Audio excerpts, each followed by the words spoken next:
Praise the Lord. Aroma ടിവിയുടെ എല്ലാ മാന്യ ശ്രോതാക്കൾക്കും വേഗം വരുന്ന കർത്താവായ യേശു ക്രിസ്തുവിന്റെ നാമത്തിൽ വന്ദനത്തെയും സ്വാഗതത്തെയും അറിയിക്കുന്നു. അനുഗ്രഹീതവും മനോഹരമായ നല്ല നിമിഷങ്ങൾക്കായി, നല്ല ദിവസത്തിനായി ഞാൻ കർത്താവിന് സ്തോത്രം ചെയ്യുന്നു. അരോമ ടിവിയുടെ പ്രേക്ഷകരോടൊപ്പം വീണ്ടും ഒരുമിച്ച് ഒരു പ്രാവശ്യം കൂടി ആയിരിക്കുന്നതിൽ വളരെ സന്തോഷമുണ്ട്. ഇന്ന് നമ്മൾ ക്ഷണം സ്വീകരിച്ച് നമ്മോടൊപ്പം അനുഗ്രഹിക്കപ്പെട്ട ജീവിതാനുഭവവും ദൈവം നടത്തിയ അത്ഭുതകരമായ വഴികളെയും കുറിച്ച് ദൈവനാമ മഹത്വത്തിന് വേണ്ടി പങ്കുവയ്ക്കേണ്ടതിന് ജോയിൻ ചെയ്തിരിക്കുന്നത് കർത്താവിൻ്റെ വിലപ്പെട്ട ദാസൻ പാസ്റ്റർ ബിജു ശിവനാണ്.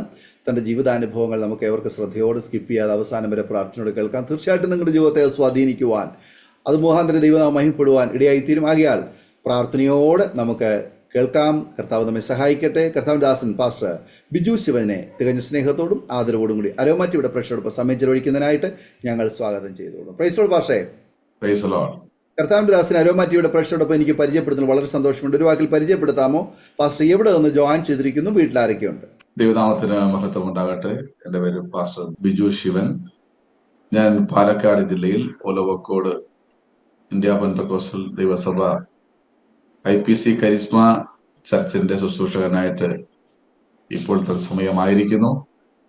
എനിക്ക് ഭാര്യ എലിസബത്ത് ബിജു, മൂത്ത മകൻ ഷാലഹ് വി ബിജു. അവനിപ്പോൾ MSc ഡിജിറ്റൽ മാർക്കറ്റിംഗ് മാസ്റ്റേഴ്സ് എടുക്കാൻ വേണ്ടി UK പഠിച്ചുകൊണ്ടിരിക്കുന്നു.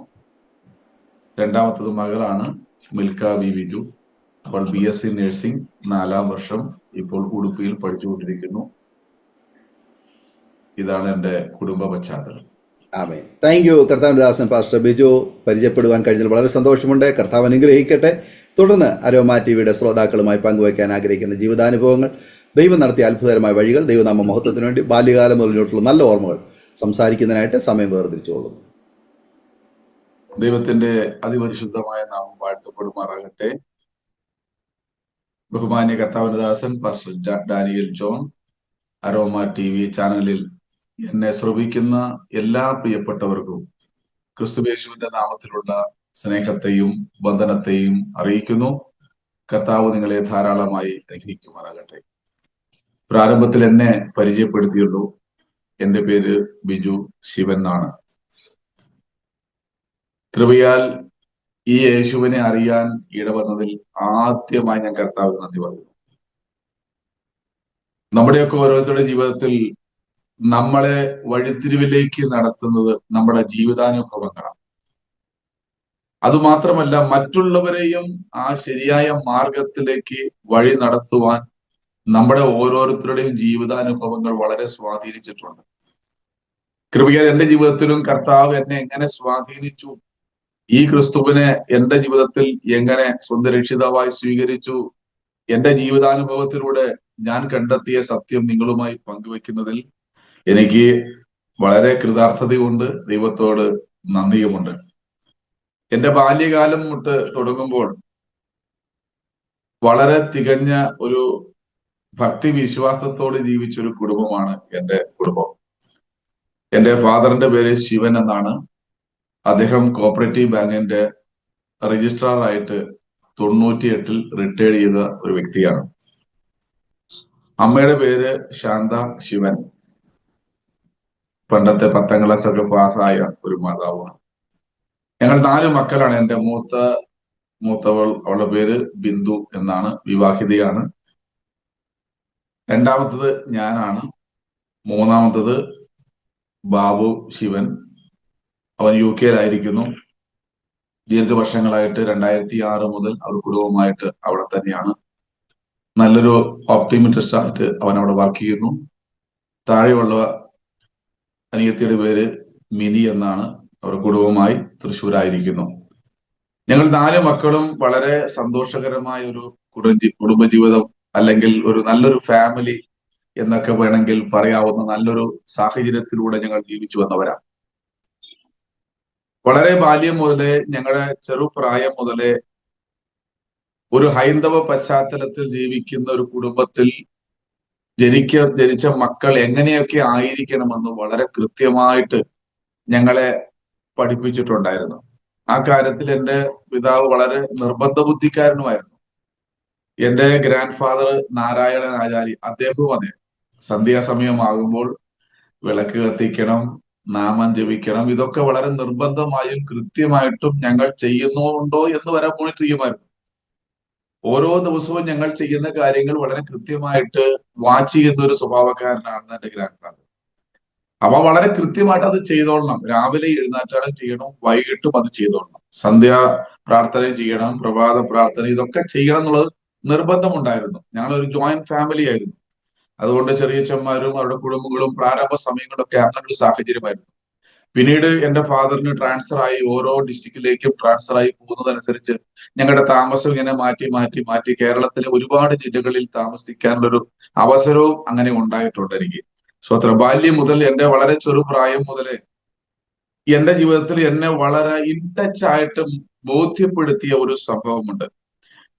എന്റെ ചെറുപ്രായത്തിൽ ഞാൻ ആശാൻ കളരി പഠിക്കുന്നത് ഇടുക്കി ജില്ലയിലാണ്. മുണ്ടിയരുമ എന്നൊരു സ്ഥലത്തായിരുന്നു അന്ന് ഞങ്ങൾ താമസിച്ചിട്ടുള്ളത്. കട്ടപ്പനയിലാണ് അച്ഛൻ അവിടുത്തെ കോപ്പറേറ്റീവ് ബാങ്കിൽ ഇൻസ്പെക്ടറായിട്ട് വർക്ക് ചെയ്യുന്ന സമയം. ആ സമയത്താണ് ഞാൻ അവിടെ പഠിക്കുന്നത്. ചെറിയ ആശാൻ കളരിയിൽ അവിടെ ചെറു പ്രായത്തിൽ തന്നെ അഭ്യസ്തനായി കൊണ്ടിരിക്കുമ്പോൾ ഞാൻ കേൾക്കുന്നത്, എന്റെ ആ ചെറുപ്രായം മുതൽ ബാഹ്യമായിട്ടുള്ള കാര്യങ്ങൾ ഗ്രഹിക്കാനുള്ള പക്വത ഉണ്ടായ സമയം മുതൽ ഞാൻ കേട്ടിട്ടുള്ളത് മുഴുവൻ ക്രിസ്തീയ ഭക്തിഗാനങ്ങളാണ്. ഞങ്ങൾ എവിടെയൊക്കെ ട്രാൻസ്ഫർ ആയി പോകുന്നോ അതൊക്കെ ഏതെങ്കിലും ഒരു ക്രിസ്തീയ ദേവാലയത്തിന്റെ അടുത്തായിരിക്കും ഞങ്ങളുടെ വീട്. അപ്പൊ ആ ചെറുപ്രായത്തിൽ ഞാൻ രാവിലെ എഴുന്നേൽക്കുന്നത് 5 മണിക്ക്. ഞങ്ങളുടെ വീടിന്റെ നേരെ ഓപ്പോസിറ്റ് ഒരു ചെറിയൊരു ഹില്ലുണ്ട്. അതിന്റെ മേലെയാണ് ഈ പറഞ്ഞ കത്തോലിക്ക പള്ളി. രാവിലെ 5 മണിക്ക് വാവായ്ക്കും പുത്രനും പരിശുദ്ധ റൂഹായ്ക്കും സ്തുതിയായിരിക്കട്ടെ എന്നുള്ള പാട്ടുകൾ കേട്ടിട്ടാണ് മിക്കവാറും ഞങ്ങൾ എഴുന്നേൽക്കാറ്. അത് എവിടെയൊക്കെ ട്രാൻസ്ഫർ ആയി പോകുന്നോ അപ്പോഴൊക്കെ ഇങ്ങനെ ഒരു പശ്ചാത്തലം എന്റെ ബാല്യം മുതൽ എന്നെ പിന്തുടർന്നു കൊണ്ടിരുന്നു എന്നുള്ളത് പിന്നീടാണ് അതെനിക്ക് ഗ്രഹിക്കാൻ കഴിഞ്ഞത്. മറ്റെന്തിനേക്കാളും ഞാൻ ക്രിസ്തുവിൽ വന്നപ്പോൾ എന്റെ ബാല്യകാലത്തെ കുറിച്ച് ഞാൻ ചിന്തിച്ചപ്പോൾ ഇങ്ങനെ ഒരു പശ്ചാത്തലം ഞാൻ അറിയാതെ എന്നെ ഫോളോ ചെയ്തുകൊണ്ടിരുന്നു എന്നുള്ളത് എന്നെ വല്ലാതെ വല്ലാതെ ആശ്ചര്യപ്പെടുത്തിയ ഒരു കാര്യമാണ്. ആ സമയങ്ങളിലൊക്കെ നമ്മുടെ ബാല്യത്തിൽ നമ്മൾ എന്തായിരുന്നു, എങ്ങനെയായിരുന്നു എന്നും നമ്മൾ അതിനെക്കുറിച്ച് ബാഹ്യമായി ചിന്തിക്കുന്നവരല്ലല്ലോ. അപ്പോൾ തന്നെ എന്റെ പിതാവിന് മറ്റു മതങ്ങളോടുള്ള താല്പര്യമോ ഇഷ്ടമോ വലിയ കൂടുതലുള്ള ആളുകളൊന്നുമല്ല. നമുക്ക് നമ്മൾ മാതാപിതാക്കൾ കാണിച്ചു തന്ന മാതൃക എന്തോ അത് പിന്തുടരുക, അത് കൃത്യമായി പിന്തുടരുക, അതിനെ വഴി തെറ്റാതെ കൃത്യമായിട്ട് പാലിക്കേണ്ട കാര്യങ്ങൾ ചെയ്യുക എന്നുള്ളത് കൃത്യമായിട്ട് ഞങ്ങളെ പഠിപ്പിച്ചിരുന്നു. ഞങ്ങളത് ചെയ്തുകൊണ്ടിരുന്നു. അങ്ങനെ ചെറു പ്രായം മുതൽ തന്നെ കുടുംബമായിട്ടുള്ള നല്ല ബന്ധമുണ്ടായിരുന്നു. എന്റെ അച്ഛന്റെ അനിയന്മാരും പെങ്ങന്മാരും ആയിട്ടുള്ള ആ ഒരു കുടുംബ ബന്ധങ്ങൾ വളരെ സോളിഡ് ആയിരുന്നു. എല്ലാവരുമായിട്ട് കാണുമായിരുന്നു, എല്ലാവരുമായിട്ട് പരിചയപ്പെടുമായിരുന്നു. ഞാൻ ജനിച്ചത് തന്നെ ഒരു ഉത്രാടത്തും നാളാണ്. അപ്പൊ ഞങ്ങളുടെ കുടുംബങ്ങളെല്ലാം ഈ ഓണ സമയങ്ങളൊക്കെ വരുമ്പോ എല്ലാവരും കൂടും. ആ ഉത്രാടത്ത് എന്റെ വീട്ടിലാണ് ഉത്രാടം, തിരുവോണം, അവിട്ടം, ചതയം അങ്ങനെ വരുന്നത് പോലെ ആദ്യം എന്റെ വീട്ടിലാണ് ഫംഗ്ഷൻ. കാരണം എന്റെ ഫാദറാണ് എന്റെ ഗ്രാൻഡ് ഫാദറിന്റെ ഏറ്റവും മൂത്ത ആള്. എന്റെ ഫാദറാണ് ഏറ്റവും മൂത്ത മകൻ. അപ്പോ എന്റെ വീട്ടിലാണ് എല്ലാവരും വന്ന് ഒന്നിച്ച് ഞങ്ങൾ കൂടുന്നു, ഭക്ഷണം കഴിക്കുന്നു. അന്നത്തെ നിലകളിൽ ഞങ്ങൾക്ക് സന്തോഷിക്കാൻ കിട്ടുന്ന അവസരങ്ങൾ ഇങ്ങനെയൊക്കെ ആയിരുന്നു. അത് ചെറുപ്പം മുതലേ അങ്ങനെ ഒരു സാഹചര്യം കണ്ടു വളർന്നു. അങ്ങനെ ഒരു ബന്ധത്തിൽ അങ്ങനെ പോയിക്കൊണ്ടിരുന്നു. അങ്ങനെ പഠനത്തിനായി പോകുന്നു, സ്കൂളിൽ പോകുന്നു, പിന്നെ അവിടെ നിന്ന് ട്രാൻസ്ഫർ ആകുന്നു, പാലക്കാട് വരുന്നു, പിന്നെ അവിടെ നിന്ന് ട്രാൻസ്ഫർ ആകുന്നു. അങ്ങനെ പല സ്ഥലങ്ങളിൽ ഇങ്ങനെ മാറി മാറി കേരളത്തിൽ പല പല സ്കൂളുകളിൽ വിദ്യാഭ്യാസം നടത്താൻ ഒരു അവസരം എനിക്കുണ്ടായി. 1ാം ക്ലാസ് മുതൽ 10ാം ക്ലാസ് വരെ ഒരു സ്ഥലത്തല്ല, ഓരോ ക്ലാസ്സുകളും പല പല സ്ഥലത്തുകളാണ് ഞങ്ങൾ പഠിച്ചിരിക്കുന്നത്. അച്ഛന്റെ ജോലിയുടെ ബന്ധത്തിൽ അങ്ങനെ ഒരു സാഹചര്യമായിരുന്നു. ദൈവകൃപയാൽ പ്രീ ഡിഗ്രി വരെ പഠിക്കാൻ കർത്താവ് കൃപ നൽകി. അതിനുശേഷം ഞങ്ങൾ ഗോൾഡ് സ്മിത്ത് ആയിരുന്നു. തട്ടാന്മാരുടെ കുടുംബത്തിൽ തട്ടാന്മാർ ഗോൾഡ് സ്മിത്ത് ആയിരുന്നു. ബാല്യം മുതലേ എന്റെ ഫാദറിന് സ്വർണ്ണപ്പണി അറിയാം. അദ്ദേഹം ഗസറ്റ് ഓഫീസർ ആയിരുന്നാൽ കൂടിയും അദ്ദേഹത്തിന് സ്വർണ്ണപ്പണിയുമായിട്ട് വലിയ ബന്ധവും താല്പര്യമൊക്കെ ഉണ്ടായിരുന്നു. എന്റെ വല്യപ്പച്ചന് സ്വന്തമായിട്ട് ജ്വല്ലറി ഉണ്ടായിരുന്നു. 2 ചെറിയച്ഛന്മാർ ഒരുമിച്ചാണ് ആ ജ്വല്ലറിയിൽ നടന്നുകൊണ്ടിരുന്നത്. അപ്പൊ ബാല്യം മുതലേ ഈ സ്വർണവും സ്വർണ്ണപ്പണിയും ജ്വല്ലറിയുമായിട്ടൊരു ചെറിയതല്ല, ഒരു നല്ല ബന്ധം എനിക്കുണ്ടായിരുന്നു. എനിക്ക് ഈ ടെക്നിക്കൽ ആയിട്ടുള്ള വർക്കുകൾ ചെയ്യാൻ വലിയ താല്പര്യമുള്ള ആയതുകൊണ്ട് ഞാൻ എന്റെ ചെറുപ്പം മുതൽ ഇങ്ങനെയുള്ള കാര്യങ്ങൾ വളരെ ശ്രദ്ധിക്കുമായിരുന്നു.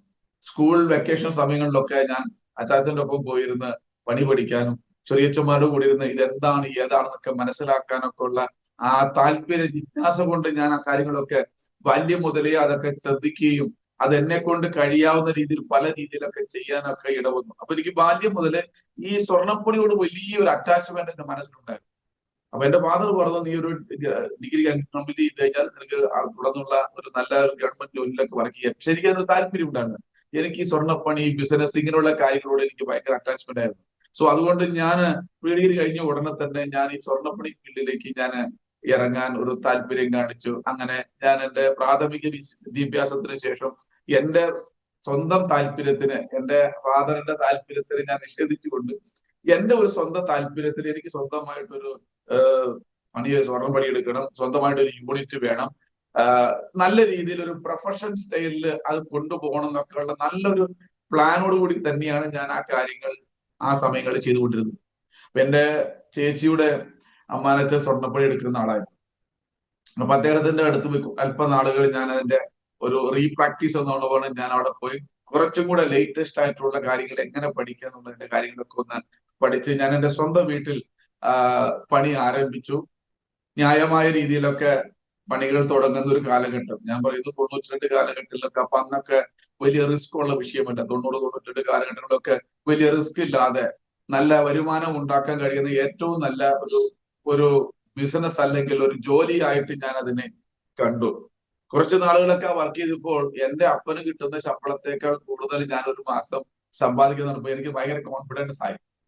ഗുഡ്, ഞാൻ സെലക്ട് ചെയ്ത അല്ലെങ്കിൽ ഞാൻ തെരഞ്ഞെടുത്ത ആ റൂട്ട് എന്റെ ഫ്യൂച്ചറിന് വേണ്ടി വളരെ കൃത്യമായിട്ട് എനിക്ക് ഞാൻ ഉദ്ദേശിച്ച കാലയളവിൽ ആ കാര്യങ്ങളൊക്കെ ഞാൻ ടാർഗറ്റ് ചെയ്യാൻ പറ്റും എന്നുള്ളൊരു ആത്മവിശ്വാസം എന്റെ ഹൃദയത്തിൽ വന്നു. അതേപോലെ തന്നെ എന്റെ അപ്പനും അമ്മയ്ക്കും ജനിച്ച മക്കൾ ഞങ്ങളുമായിട്ട് നല്ലൊരു ആത്മബന്ധവും വലിയൊരു സ്നേഹവും ആ നിലകളിൽ എല്ലാ കാര്യങ്ങളും വളരെ അടുക്കും ചിട്ടയുമായിട്ട് ചെയ്തു പോകുന്ന ഒരു സാഹചര്യം ഉണ്ടായിരുന്നു. ഞാൻ എന്റെ ബാല്യകാലത്തിൽ നടന്ന ഒരു പ്രത്യേക കാര്യങ്ങൾ ഇങ്ങനെ ചിന്തിക്കുമായിരുന്നു. ഇടയ്ക്കിടയ്ക്ക് ഞാൻ ഇപ്പോഴും ചിന്തിക്കാറുണ്ട്. അപ്പൊ എന്റെ ജാതകം വളരെ രാശിയുള്ള ജാതകമാണ് എന്റെ അച്ഛൻ പറഞ്ഞിരിക്കുന്നത്. ഉത്രാടത്തുനിന്ന് ജനിച്ചവൻ എന്ത് കൊടുത്താലും കിട്ടുന്നവൻ ബ്ലെസ്ഡ് ആകുമെന്നാണ് അദ്ദേഹം മുൻപ് പഠിപ്പിച്ചത്. അതുകൊണ്ട് വിഷു ഒക്കെ വരുമ്പോൾ തലേ ദിവസം തന്നെ എന്റെ കയ്യിൽ പൈസ ഏൽപ്പിക്കും. രാവിലെ എഴുന്നേറ്റ് ആദ്യത്തെ വിഷുക്കണി കൊടുക്കേണ്ടത് എന്റെ ഗ്രാൻഡ് ഫാദറിന് കൊടുക്കണം. അങ്ങനെ ഒരു ചടങ്ങ് നമ്മുടെ ഇതിലുണ്ട്, ഉള്ളവർക്ക് എല്ലാവർക്കും അറിയാമല്ലോ. കാലത്ത് എഴുന്നേറ്റ് ഇത് കൊടുക്കണം. കൊടുത്തു കഴിഞ്ഞാൽ അദ്ദേഹത്തിന് ബ്ലെസ്സിങ് ഉണ്ടാകേണ്ട എല്ലാ വർഷവും എന്നെയാണ് ചൂസ് ചെയ്യാറ്. അപ്പൊ എന്നെ വലിയ ഇഷ്ടമാണ്. എന്റെ ഗ്രാൻഡ് ഫാദറിന് എന്നെ വലിയ കാര്യമാണ്. എന്നോട് വളരെ കൃത്യമായിട്ട് സ്വർണ്ണപ്പണിയുടെ അതിന്റെ വെരി സീക്രട്ട് ആയിട്ടുള്ള കുറെ കാര്യങ്ങൾ എന്നോട് വളരെ ചെറുപ്പത്തിലേ പറഞ്ഞു. നിനക്കിത് താല്പര്യമാണെങ്കിൽ നീ ഇതൊക്കെ മനസ്സിലാക്കി വെക്കണം, ഇങ്ങനെയൊക്കെ ചെയ്യണം എന്ന് പറഞ്ഞു. അതൊക്കെ തന്നെയാണ് എന്റെ ചെറുപ്പം മുതൽ എനിക്ക് സ്വർണ്ണപ്പണിയോട് ഇത്ര താല്പര്യം തോന്നാൻ കാരണം. എന്റെ ഗ്രാൻഡ് ഫാദർ നല്ലൊരു ജോലിക്കാരനായിരുന്നു. ഞങ്ങളുടെ വരന്തരപ്പള്ളി എന്ന് പറയുന്ന സ്ഥലത്ത്, തൃശ്ശൂർ ജില്ലയിൽ ആമ്പലൂരിനടുത്ത് വരന്തരപ്പള്ളി എന്നൊരു സ്ഥലമുണ്ട്. അവിടെ വർഷങ്ങൾക്ക് മുമ്പ് എന്റെ കുഞ്ഞു പ്രായത്തിൽ തന്നെ ജ്വല്ലറി ഉണ്ടായിരുന്നു. ആ നാട്ടിൽ അറിയപ്പെടുന്ന ഒരാളായിരുന്നു ഈ നാരായണൻ ആചാരി എന്ന് പറയുന്നത്. നല്ല സാക്ഷ്യം, ആരെയും പറ്റിക്കുന്ന ഒരു മനുഷ്യനല്ല, ആരെയും ചതിക്കാറില്ല. ന്യായമായി അധ്വാനിച്ച് ലഭിക്കുന്ന ആ നന്മ മാത്രമേ അത് സ്വീകരിക്കാറുള്ളൂ.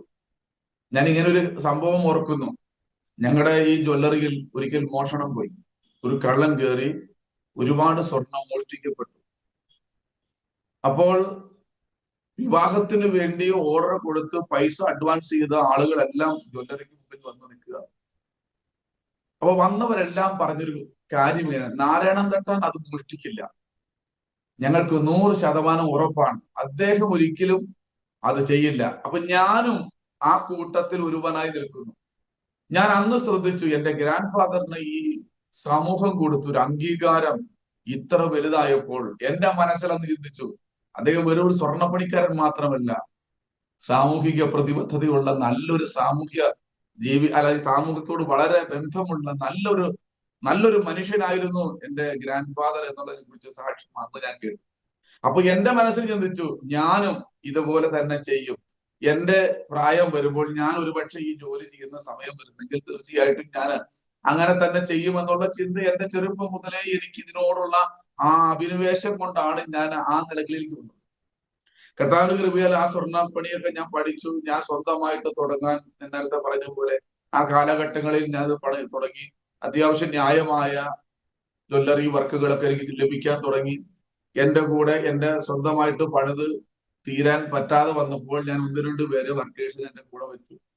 അങ്ങനെ ഈ വിവാഹത്തിന് വേണ്ടിയുള്ള ടോട്ടൽ പാക്കേജ് ആയിട്ടുള്ള വർക്കുകളാണ് ഞാൻ എടുത്തുകൊണ്ടിരുന്നത്.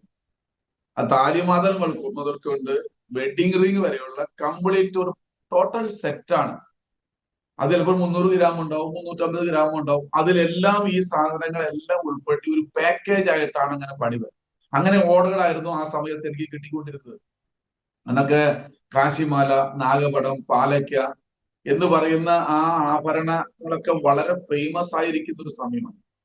ഇളക്കത്താലി എന്നൊക്കെ പറയുന്നതൊക്കെ വളരെ ഫേമസ് ആയിട്ടുള്ള സമയങ്ങളാണ്. അപ്പൊ ആ സമയത്ത് ഈ പണികളൊക്കെ എനിക്ക് വളരെ കൃത്യമായിട്ട് അറിയാവുന്നതുകൊണ്ട് ഞാൻ അത് വളരെ നന്നായിട്ട് പണിയുന്നത് കൊണ്ടും എനിക്ക് അത് ഓർഡറുകൾ കുറവല്ല, നന്നായിട്ടുണ്ടായിരുന്നു. അപ്പൊ ആ നിലയിൽ വളരെ ഭംഗിയായി കാര്യങ്ങൾ മുമ്പോട്ട് പോകുന്നു. ഒരു 5 വർഷം കൊണ്ട് ഞാൻ ഉദ്ദേശിച്ചതുപോലെ കാര്യങ്ങളൊക്കെ വളരെ ഭംഗിയായി തീരും. എല്ലാം വളരെ ഭംഗിയായിട്ട് മുമ്പോട്ട് പോകും. എല്ലാം ശാന്തമായ അന്തരീക്ഷം, എല്ലാം നമുക്കെല്ലാം അനുകൂലമായ ഒരു സാഹചര്യമാണ് എന്നൊക്കെ വളരെ ചിന്തിച്ച് ഞാൻ ഇങ്ങനെ ജോലി ചെയ്തുകൊണ്ടിരിക്കുന്നത്. രാത്രിയും പകലൊക്കെ ജോലി ഉണ്ടാവും. അങ്ങനെ ജീവിച്ചുകൊണ്ടിരുന്ന ഒരു ആർക്കും വലിയ തലവേദന ഇല്ലാത്ത ഒരാളായിരുന്നു. അതും കൂടെ പറയണമല്ലോ. ചിലരൊക്കെ മാനസാന്തരപ്പെട്ട ശേഷമാണ് പലതും വിട്ടത്. എന്റെ ബാല്യം മുതൽ ഇന്ന് വരെ ഞാൻ മദ്യപിച്ചിട്ടില്ല, പുക വലിച്ചിട്ടില്ല. എന്റെ ഫാദറിന് ആ ശീലം ഉണ്ടായിരുന്നില്ല. ഞങ്ങളൊരു ഹൈന്ദവ പശ്ചാത്തലമാണെങ്കിലും എന്റെ അച്ഛന്റെ ഒരനിയൻ എയർഫോഴ്സിലൊക്കെ ആയിരുന്നു. അദ്ദേഹത്തിന് ആവശ്യം പോലെ സാധനമൊക്കെ കിട്ടുമായിരുന്നു. അദ്ദേഹം ഡൽഹിയിൽ നിന്ന് ലീവിനൊക്കെ വരുമ്പോൾ കൊണ്ടുവരും. ചേട്ടാ കമ്പനി വിടുമ്പോ ജസ്റ്റ് ഒന്ന് പോയിരിക്കും. അന്നത്തെ ജസ്റ്റ് ഒന്ന് കൂടെ പോയിരിക്കും. അല്ലാതെ ഫിറ്റ് ആയിട്ടോ അല്ലെങ്കിൽ സ്മോക്ക് ചെയ്തിട്ടോ ആരോടെങ്കിലും മോശമായി സംസാരിച്ചിട്ടോ ഒരിക്കൽ പോലും കണ്ടിട്ടില്ല. അദ്ദേഹം വളരെ സ്ട്രിക്റ്റ് ആയിട്ടുള്ള വ്യക്തിയായിരുന്നു. ഓഫീസ് ലൈഫ് ആയതുകൊണ്ട് നമ്മളോട് കാര്യമായി ഇത്ര മണിക്ക് വേക്കപ്പ് ആണെന്ന് പറഞ്ഞാൽ ഇത്ര മണിക്ക് എഴുന്നേറ്റിരിക്കണം, ഇത്ര മണിക്ക് ഉറങ്ങണം എന്ന് പറഞ്ഞാൽ കൃത്യമായിട്ട് ആ സമയത്ത് ഉറങ്ങിയിരിക്കണം. അപ്പൊ ഞാൻ എന്റെ അനിയനോട് പറയാറുണ്ട്, നമ്മൾ മിലിറ്ററിയിൽ ചേർന്നാൽ ഒന്നിനും ബുദ്ധിമുട്ട് വരും. കാരണം അതിന്റെ പാക്കേജ് ഓൾറെഡി നമ്മുടെ വീട്ടിൽ കിട്ടിക്കഴിഞ്ഞു. അതുകൊണ്ട് മിലിറ്ററിയിൽ പോകുകയാണെങ്കിൽ നമുക്ക് കുറച്ചുകൂടി എളുപ്പം ഉണ്ടായിരിക്കും എന്നൊക്കെ ഞാൻ ഫലിതമായിട്ട് അനിയനോട് പറയുമായിരുന്നു.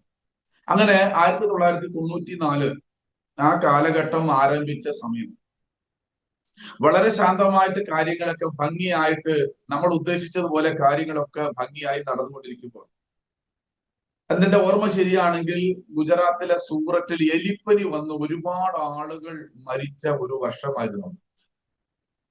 ആ സമയമാണ് 2002-2003 പറയുന്നത്. ആ സമയങ്ങളിൽ ഒത്തിരി പേര് മരിച്ചപ്പോൾ അതിന്റെ എന്തുകൊണ്ടാണ് ഇങ്ങനെ എലിപ്പനി വന്ന് മരിക്കുന്നതിനെ കുറിച്ചൊക്കെ ന്യൂസ് പേപ്പറിലും ടെലിവിഷൻ ചാനലുകളിലൊക്കെ ഇങ്ങനെ പറയുമായിരുന്നു. ഒരു ദിവസം വളരെ അൺഎക്സ്പെക്റ്റഡ് ആയിട്ട് ഞാൻ ജോലിയും കഴിഞ്ഞു, ഞാൻ രാത്രി ഉറങ്ങാനായിട്ട് പോകുന്ന സമയത്ത് പെട്ടെന്ന് എനിക്ക് അസാധ്യമായ ഒരു ചുമ വരുന്നു. എന്നെ വല്ലാതെ അസ്വസ്ഥപ്പെടുത്തുന്നു. വല്ലാത്ത നോൺ സ്റ്റോപ്പ് ആയിട്ട് എനിക്ക് ചുമ വന്ന് കുറച്ചു നേരം കഴിഞ്ഞപ്പോൾ എന്റെ വായിൽ എന്തോ ഒരു വ്യത്യസ്തമായ ഒരു ടേസ്റ്റ് എനിക്ക് അനുഭവപ്പെട്ടു. ഞാൻ അത് എന്റെ ജനൽ വഴി പുറത്തേക്ക് തുപ്പിയപ്പോൾ അതൊരു ബ്ലഡ് ആയിരുന്നു, ക്ലോട്ടിങ് ബ്ലഡ് ആയിരുന്നു. പുഡിങ് മാതിരി പീസ് പീസായിട്ട് കൂട്ടത്തിൽ ബ്ലഡും ഉണ്ടായിരുന്നു. ഞാൻ അത് തുപ്പിയത് ആ ഒരു സംഭവമായിരുന്നു. എനിക്ക് വല്ലാതെ ഷോക്കായി. ഞാൻ വേഗം മുറ്റത്തിറങ്ങി ഞാൻ അതെല്ലാം നോക്കിയപ്പോൾ ശരിയാണ്, അത് ബ്ലഡ് തന്നെയാണ്, ക്ലോട്ടിങ് ടൈപ്പാണ്. അത്യാവശ്യം സ്മെല്ലും അതിനുണ്ടായിരുന്നു. അപ്പൊ ഞാൻ എന്റെ ഫാദറിനെ വിളിച്ചു പറഞ്ഞു ഇന്നമാതിരി ഒരു ബുദ്ധിമുട്ടുണ്ടായി, ആകെ പ്രയാസമായി. അതുവരേക്കും എനിക്ക് ജലദോഷമല്ലാതെ മറ്റൊരു രോഗം വന്ന് ഞാൻ ഹോസ്പിറ്റലിൽ പോയി ഇഞ്ചക്ഷൻ വെച്ചത് പോലും എന്റെ ഓർമ്മയിലില്ല. അങ്ങനെ പ്രത്യേകിച്ച് രോഗങ്ങളൊന്നും വരുന്ന ഒരു ശാരീരിക പ്രകൃതിയുള്ള ആളല്ലായിരുന്നു. ഇതൊരിക്കലും പ്രതീക്ഷിക്കാത്ത അപ്രതീക്ഷിതമായിട്ടുള്ള ഈ സാഹചര്യത്തിൽ എന്നെ വല്ലാതെ അത് ബുദ്ധിമുട്ടിപ്പിച്ചു. അപ്പൊ ഞാൻ എന്റെ ഫാദറിനോട് പറഞ്ഞു, ഇത് ഇന്ന മാതിരിയാണ് കാര്യങ്ങൾ, ഇതാണ് സാഹചര്യം. അപ്പൊ അവർക്കും വല്ലാത്തൊരു പ്രയാസമായി. കാരണം മറ്റ് 4 മക്കളെക്കാൾ വളരെ ഹാപ്പി ആയിട്ടിരിക്കണം എന്ന് ആഗ്രഹിക്കുന്ന ഒരാളാണ്. മറ്റുള്ളവരെ എപ്പോഴും ചിരിപ്പിക്കുക എന്നുള്ളത് എന്റെ ഒരു ജനറ്റിക് ആയിട്ടുള്ള ഒരു ക്യാരക്ടർ ആയിരുന്നു. ആരെയും വെറുതെ ഇരുത്തത്തില്ല. ഞാൻ എന്തെങ്കിലുമൊക്കെ പറഞ്ഞ് അവരെ അങ്ങനെ സന്തോഷിപ്പിച്ചുകൊണ്ടിരിക്കുക എന്നുള്ളത് എന്റെ ഒരു സ്വഭാവമായിരുന്നു. അതെപ്പോഴും അങ്ങനെ തന്നെയാണ്. സ്തോത്രം. എന്നാൽ അന്ന് ആ ഒരു സമയം കഴിഞ്ഞപ്പോൾ എനിക്ക് വല്ലാത്തൊരു അസ്വസ്ഥത. പിറ്റേ ദിവസം രാവിലെ ഞാനും എന്റെ ഫാദറും തൃശ്ശൂരുള്ള കോപ്പറേറ്റീവ് ഹോസ്പിറ്റലിൽ, അച്ഛൻ കോപ്പറേറ്റീവ് ഡിപ്പാർട്ട്മെന്റ് ആയതുകൊണ്ട് അച്ഛൻ ആ ഡിപ്പാർട്ട്മെന്റായിട്ട് നല്ല ബന്ധമുള്ള തൃശ്ശൂർ കോപ്പറേറ്റീവ് ഹോസ്പിറ്റലിൽ പൗലോസ് ജോർജ് എന്ന ഒരു ജനറൽ ഫിസിഷ്യൻ കാണാൻ പോയി. അവിടെ ചെന്നു, അദ്ദേഹത്തെ കണ്ടു. അദ്ദേഹം എന്നെ ജനറൽ ആയിട്ടൊക്കെ ചെക്കപ്പ് ചെയ്തു. അദ്ദേഹം പറഞ്ഞു, ഒരു കാര്യം ചെയ്യ്, എന്ത് നടന്ന കാര്യങ്ങൾ അദ്ദേഹമായിട്ട് ഞങ്ങൾ ഡിസ്കസ് ചെയ്തു. അപ്പൊ അദ്ദേഹം പറഞ്ഞു, ഒരു കാര്യം ചെയ്യണം, ഇത് അറ്റ് പ്രസന്റ് എനിക്കൊന്നും പറയാൻ പറ്റില്ല, ഇതിന് കുറെ ടെസ്റ്റുകളുണ്ട്, അതെല്ലാം എടുത്തതിന് ശേഷം മാത്രമേ ഇതെന്താണ് നിങ്ങളുടെ മകൻ വോമിറ്റ് ചെയ്യാൻ, ഈ ബ്ലഡ് വോമിറ്റ് ചെയ്യാനുള്ള കാരണം എന്തെന്ന് നമുക്കത് കണ്ടുപിടിക്കാൻ കഴിയുള്ളൂ. അതുകൊണ്ട് ഒരു കാര്യം ചെയ്യാം, ഞാൻ ടെസ്റ്റ് ഡോസ് ആയിട്ട് ആന്റിബയോട്ടിക്സ് 4 ക്യാപ്സൂൾ തരാം, അതൊരു 3 ദിവസം നീ കഴിച്ചിട്ട് അതിന്റെ റിസൾട്ട് എന്ത് എന്നത് കൃത്യമായിട്ട് പറയാൻ ആവശ്യപ്പെട്ടു. അപ്പൊ അതിനു മുമ്പ് ഈ അന്ന് രാത്രി ഞാൻ ചുമച്ച് ബ്ലഡ് ഛർദ്ദിക്കുന്നതിന് മുമ്പ് പകലെല്ലാം എനിക്ക് അസാധ്യമായ പനിയായിരുന്നു. ഇരുന്ന ഇരിപ്പിൽ തന്നെ പനി വരും, ഹൈ ടെമ്പറേച്ചർ മതി, എന്റെ ബോഡി എല്ലാം ഇങ്ങനെ ചൂട് പഴുക്കുന്നത് പോലെ, എന്റെ കണ്ണിൽ നിന്നൊക്കെ ഇങ്ങനെ വെള്ളം ആ ചൂട് കൊണ്ട് വരും. കുറച്ച് കഴിയുമ്പോൾ അത് മാറും, വീണ്ടും പനി വരും. ഇങ്ങനെ ഒരു ദിവസം തന്നെ 2-3 പ്രാവശ്യം എനിക്ക് അസ്വസ്ഥത ഉണ്ടായി. അതിനുശേഷമാണ് രാത്രി ഈ സംഭവം എനിക്ക് ഉണ്ടാവുന്നത്. അങ്ങനെ വീട്ടിൽ വന്നു, ഭക്ഷണം കഴിച്ചു, ഞാൻ മരുന്ന് കഴിച്ചു. 2 ദിവസം കഴിഞ്ഞു. 3-ാം ദിവസം രാത്രി വീണ്ടും ഇതേപോലെ അസാധ്യമായ ചുമ വരുന്നു. അതുപോലെ തന്നെ ക്ലോട്ടിംഗ് ബ്ലഡ് ഞാൻ വീണ്ടും വോമിറ്റ് ചെയ്യുന്നു. അപ്പൊ കാര്യങ്ങളുടെ സീരിയസ്നെസ് കുറച്ച് ഗൗരവമായി മനസ്സിലായി. ഈ സംഭവം അത്ര ചെറിയ കേസല്ല. ഞാൻ ആദ്യം കരുതിയത് ഇത് ബ്ലഡ് ക്യാൻസർ ആയിരിക്കാൻ സാധ്യതയുണ്ട്, എന്റെ അറിവെന്നനുസരിച്ച് ചിലപ്പോൾ അങ്ങനെ ആകാൻ ഒരു പോസിബിലിറ്റീസ് ഉണ്ടെന്ന് പറഞ്ഞ് ഞാൻ ചിന്തിച്ചു. പിറ്റേ ദിവസം അന്ന് ചെന്നപ്പോൾ തന്നെ ബ്ലഡ് ടെസ്റ്റ് ചെയ്യാൻ കൊടുത്തു, എന്റെ എക്സ്റേ എടുത്തു, 2-3 ടെസ്റ്റുകളൊക്കെ ചെയ്യാൻ എഴുതി കൊടുത്തിട്ടാണ് ഞങ്ങൾ പോരുന്നത്. 3-ാം ദിവസം ഞങ്ങൾ ഈ പറഞ്ഞ പോലെ പ്രശ്നങ്ങൾ വീണ്ടും ഉണ്ടായപ്പോൾ വീണ്ടും അവിടെ ചെന്ന് ഡോക്ടറെ കണ്ടപ്പോൾ ഡോക്ടറോട് ചോദിച്ചത്, പുള്ളിയുടെ കയ്യിൽ എല്ലാ റിപ്പോർട്ട്സും, എന്റെ ചെസ്റ്റിന്റെ എക്സ്റേ വരെ എടുത്ത റിപ്പോർട്ട് ഇരിപ്പുണ്ട്. എന്റെ ബ്ലഡ് ടെസ്റ്റ് ചെയ്തു, യൂറിൻ ടെസ്റ്റ് ചെയ്തു, എക്സ്റേ എടുത്തു, അങ്ങനെ കുറെ ടെസ്റ്റുകളുടെ റിപ്പോർട്ട് അദ്ദേഹത്തിന്റെ മേശയിൽ ഇരിക്കുമ്പോൾ അദ്ദേഹം ചോദിച്ചു, മദ്യപിക്കാറുണ്ടോ? ഇല്ല എന്ന് പറഞ്ഞു. പുകവലിക്കുന്ന ശീലമുണ്ടോ? ഇല്ല എന്ന് പറഞ്ഞു. സാധാരണഗതിയിൽ അങ്ങനെയുള്ളവർക്കാണ് ഇങ്ങനെ ഈ ട്യൂബർകുലോസിസ് ബാസിലസ് എന്ന പ്രശ്നം ഉണ്ടാകുന്നത്. സാധാരണഗതിയിൽ അങ്ങനെയുള്ളവർക്കാണ് ഈ രോഗം പിടിപെടാറ്. താൻ ഈ മദ്യപിക്കൊന്നുമില്ല, പുകവലിക്കൊന്നുമില്ല എങ്കിൽ പിന്നെ എന്തുകൊണ്ട് ഈ സംഭവം ഇങ്ങനെ ഉണ്ടായി എന്നുള്ള ചോദ്യത്തിന് പെട്ടെന്നൊരു മറുപടി എനിക്ക് തരാൻ കഴിഞ്ഞില്ല. അപ്പൊ അദ്ദേഹം പറഞ്ഞു, ഇത് കുറച്ച് സിവിയർ കേസായി, നിനക്ക് ചില വർഷങ്ങളായിട്ട് ഈ രോഗം ഉണ്ടായിരുന്നു, പക്ഷെ ആ രോഗത്തിന്റെ സിംറ്റംസ് ഒന്നും നിന്റെ ശരീരത്തിൽ കാണാതിരുന്നത് കൊണ്ടാണ് ഇത്രയും സീരിയസ് ആയി പോയത്. 4th സ്റ്റേജ് കഴിഞ്ഞിരിക്കുന്നു. നിന്റെ ലെഫ്റ്റ് ലങ്സില് ക്യാവിറ്റി വന്ന് 75% ക്യാവിറ്റി വന്ന് നിന്റെ ലെഫ്റ്റ് ലങ്സ് ഡാമേജ് ആയിരിക്കുന്നു. ഈ നിലയിൽ മുമ്പോട്ട് തുടരാമെങ്കിൽ ഒരു 6 മാസത്തിൽ കൂടുതൽ നിനക്ക് ജീവിക്കാൻ കഴിയുന്ന യാതൊരു സാധ്യതകളും സാഹചര്യങ്ങളും അറ്റ് പ്രസന്റ് ഈ പരിശോധനയിൽ ഇല്ല. അതേ സെയിം ടൈം നിന്റെ ബ്ലഡിൽ ഇൻഫെക്ഷനുമായിട്ടുണ്ട്. ഇത് അച്ഛനോട് ഡോക്ടർ ഇത് പറഞ്ഞു. അപ്പൊ ഞങ്ങൾ ഒരിക്കലും പ്രതീക്ഷിക്കുന്നില്ല ഇങ്ങനൊരു സാഹചര്യം നമുക്ക് ഉണ്ടാകുമെന്നോ, അല്ലെങ്കിൽ ഇങ്ങനൊരു രോഗിയായി ഞാൻ തീരേണ്ടി വരുമെന്നോ. അന്ന് 22 വയസ്സുള്ള എനിക്ക് 80 കിലോ ഭാരമുണ്ട്, ന്യായമായ ഭക്ഷണം കഴിക്കുന്ന നല്ല ശരീരപ്രകൃതിയുള്ള ഞാനും എന്റെ അനിയനൊക്കെ നന്നായിട്ട് പ്രാക്ടീസ് ചെയ്യുന്ന ആളായിരുന്നു. അത്യാവശ്യം ശരീരത്തെയൊക്കെ മെയിൻറ്റെയിൻ ചെയ്യുന്ന ഒരു സ്വഭാവക്കാരായിരുന്നു ഞങ്ങൾ രണ്ടുപേരും. അപ്പൊ ആ നിലയിൽ പെട്ടെന്ന് ഈ ഒരു വിഷയം വന്നപ്പോൾ ഡോക്ടർ പറഞ്ഞു, ഇവനെ സെപ്പറേറ്റ് ചെയ്യണം, ആരുമായിട്ട് കമ്മ്യൂണിക്കേറ്റ് ചെയ്യാൻ പാടില്ല. നോക്കുക, നമ്മൾ ഈ കൊറോണ വന്നപ്പോഴല്ലേ ഈ social distance, quarantine, mask, sanitiser, ഇത് ഞാൻ 94 അനുഭവിച്ച ഒരാളാ. എന്റെ ക്വാറന്റൈൻ്റെ പീരീഡ് 5.5 മാസമായിരുന്നു. ഒരു ദിവസമല്ല, 2 ദിവസമല്ല, ആരുമായിട്ട് ഞാൻ കമ്മ്യൂണിക്കേറ്റ് ചെയ്യാൻ പാടില്ല. മീൻസ് ആരുമായിട്ട് അടുത്ത് നിന്ന് സംസാരിച്ചു കൂടാ. കാരണം ഇത് സ്പ്രെഡ് ആകുന്ന നിലയിൽ ഇതിന്റെ സ്വഭാവം അല്ലെങ്കിൽ ഈ രോഗത്തിന്റെ കൊണ്ട് ഇദ്ദേഹത്തെ സെപ്പറേറ്റ് ആയിട്ട് വെക്കണം. ഇവന്റെ കാര്യങ്ങൾ, മരുന്ന് കൊടുക്കുന്നതും ആഹാരം കൊടുക്കുന്നതും ഒറ്റ ആള് തന്നെ ആയിരിക്കണം. അമ്മയാണ് ആ കാര്യങ്ങൾ ചെയ്തുകൊണ്ടിരുന്നത്. അപ്പൊ അമ്മ മാസ്ക് ഇട്ടിട്ട് വരും, ഗ്ലൗസ് ഇടും. എനിക്ക് തന്നിരിക്കുന്നത് എന്റെ പണിയൊക്കെ അപ്പൊ നിർത്തി. ഈ സംഭവം കഴിഞ്ഞോടുകൂടി എനിക്ക് പണിയാൻ പറ്റുന്നില്ല, ശാരീരികമായിട്ട് വലിയ അസ്വസ്ഥത വന്നു. അതെല്ലാം പണിയൊക്കെ നിർത്തി ഞാൻ പണിത റൂമിൽ തന്നെയാണ് എന്നെ ക്വാറന്റൈൻ ആയിട്ട് വെച്ചിരുന്നത്. അപ്പൊ എല്ലാ ദിവസവും കാലത്ത് അമ്മ ബ്രേക്ക്ഫാസ്റ്റിനായി പാത്രം കൊണ്ടുവരും. ഞാൻ ഭക്ഷണം കഴിഞ്ഞ ശേഷം അത് സ്റ്റെറിലൈസ് ചെയ്തിട്ട് വീണ്ടും വയ്ക്കും, അങ്ങനെ ഓരോ സമയവും അത് ചെയ്തുകൊണ്ടിരുന്നു. അത് മാത്രമല്ലാതെ ഡോക്ടർ എനിക്ക് നിർദ്ദേശിച്ച നിർദ്ദേശം വളരെ കുറച്ച് കഠിനമാണ്. ഇത് ഇത്രയും സീരിയസ് ലെവൽ ആയതുകൊണ്ട് ഒരു ദിവസം പോലും ഈ ട്രീറ്റ്മെന്റിന്റെ ക്യാപ്സൂൾസ് അല്ലെങ്കിൽ ടാബ്ലറ്റ്സ്, സിറപ്പുകൾ ഒന്നും മുടങ്ങരുത്. മുടങ്ങിയാൽ അന്ന് മുതൽ വീണ്ടും 6 മാസം കഴിക്കേണ്ടി വരും. അതുകൊണ്ട് ഒരു നേരം പോലും മരുന്ന് മുടങ്ങരുത്, വളരെ കൃത്യമായിട്ട് കഴിക്കണമെന്നുള്ള നല്ല കർശനമായിട്ടൊരു നിർദ്ദേശം കൊടുത്താണ് എന്നെ വീട്ടിലേക്ക് വരുന്നത്. അപ്പോൾ മുതൽ ഞാൻ സെപ്പറേറ്റഡ് ആണ്. എന്റെ വീട്ടിൽ മറ്റ് ആളുകളുണ്ട്, അച്ഛനുണ്ട്, അമ്മയുണ്ട്, സഹോദരനുണ്ട്, സഹോദരിയുണ്ട്, മറ്റു റൂമുകളുണ്ട്. പക്ഷെ ഞാൻ റൂമിൽ നിന്ന് പുറത്തു വരാനുള്ള പെർമിഷൻ എനിക്കില്ല.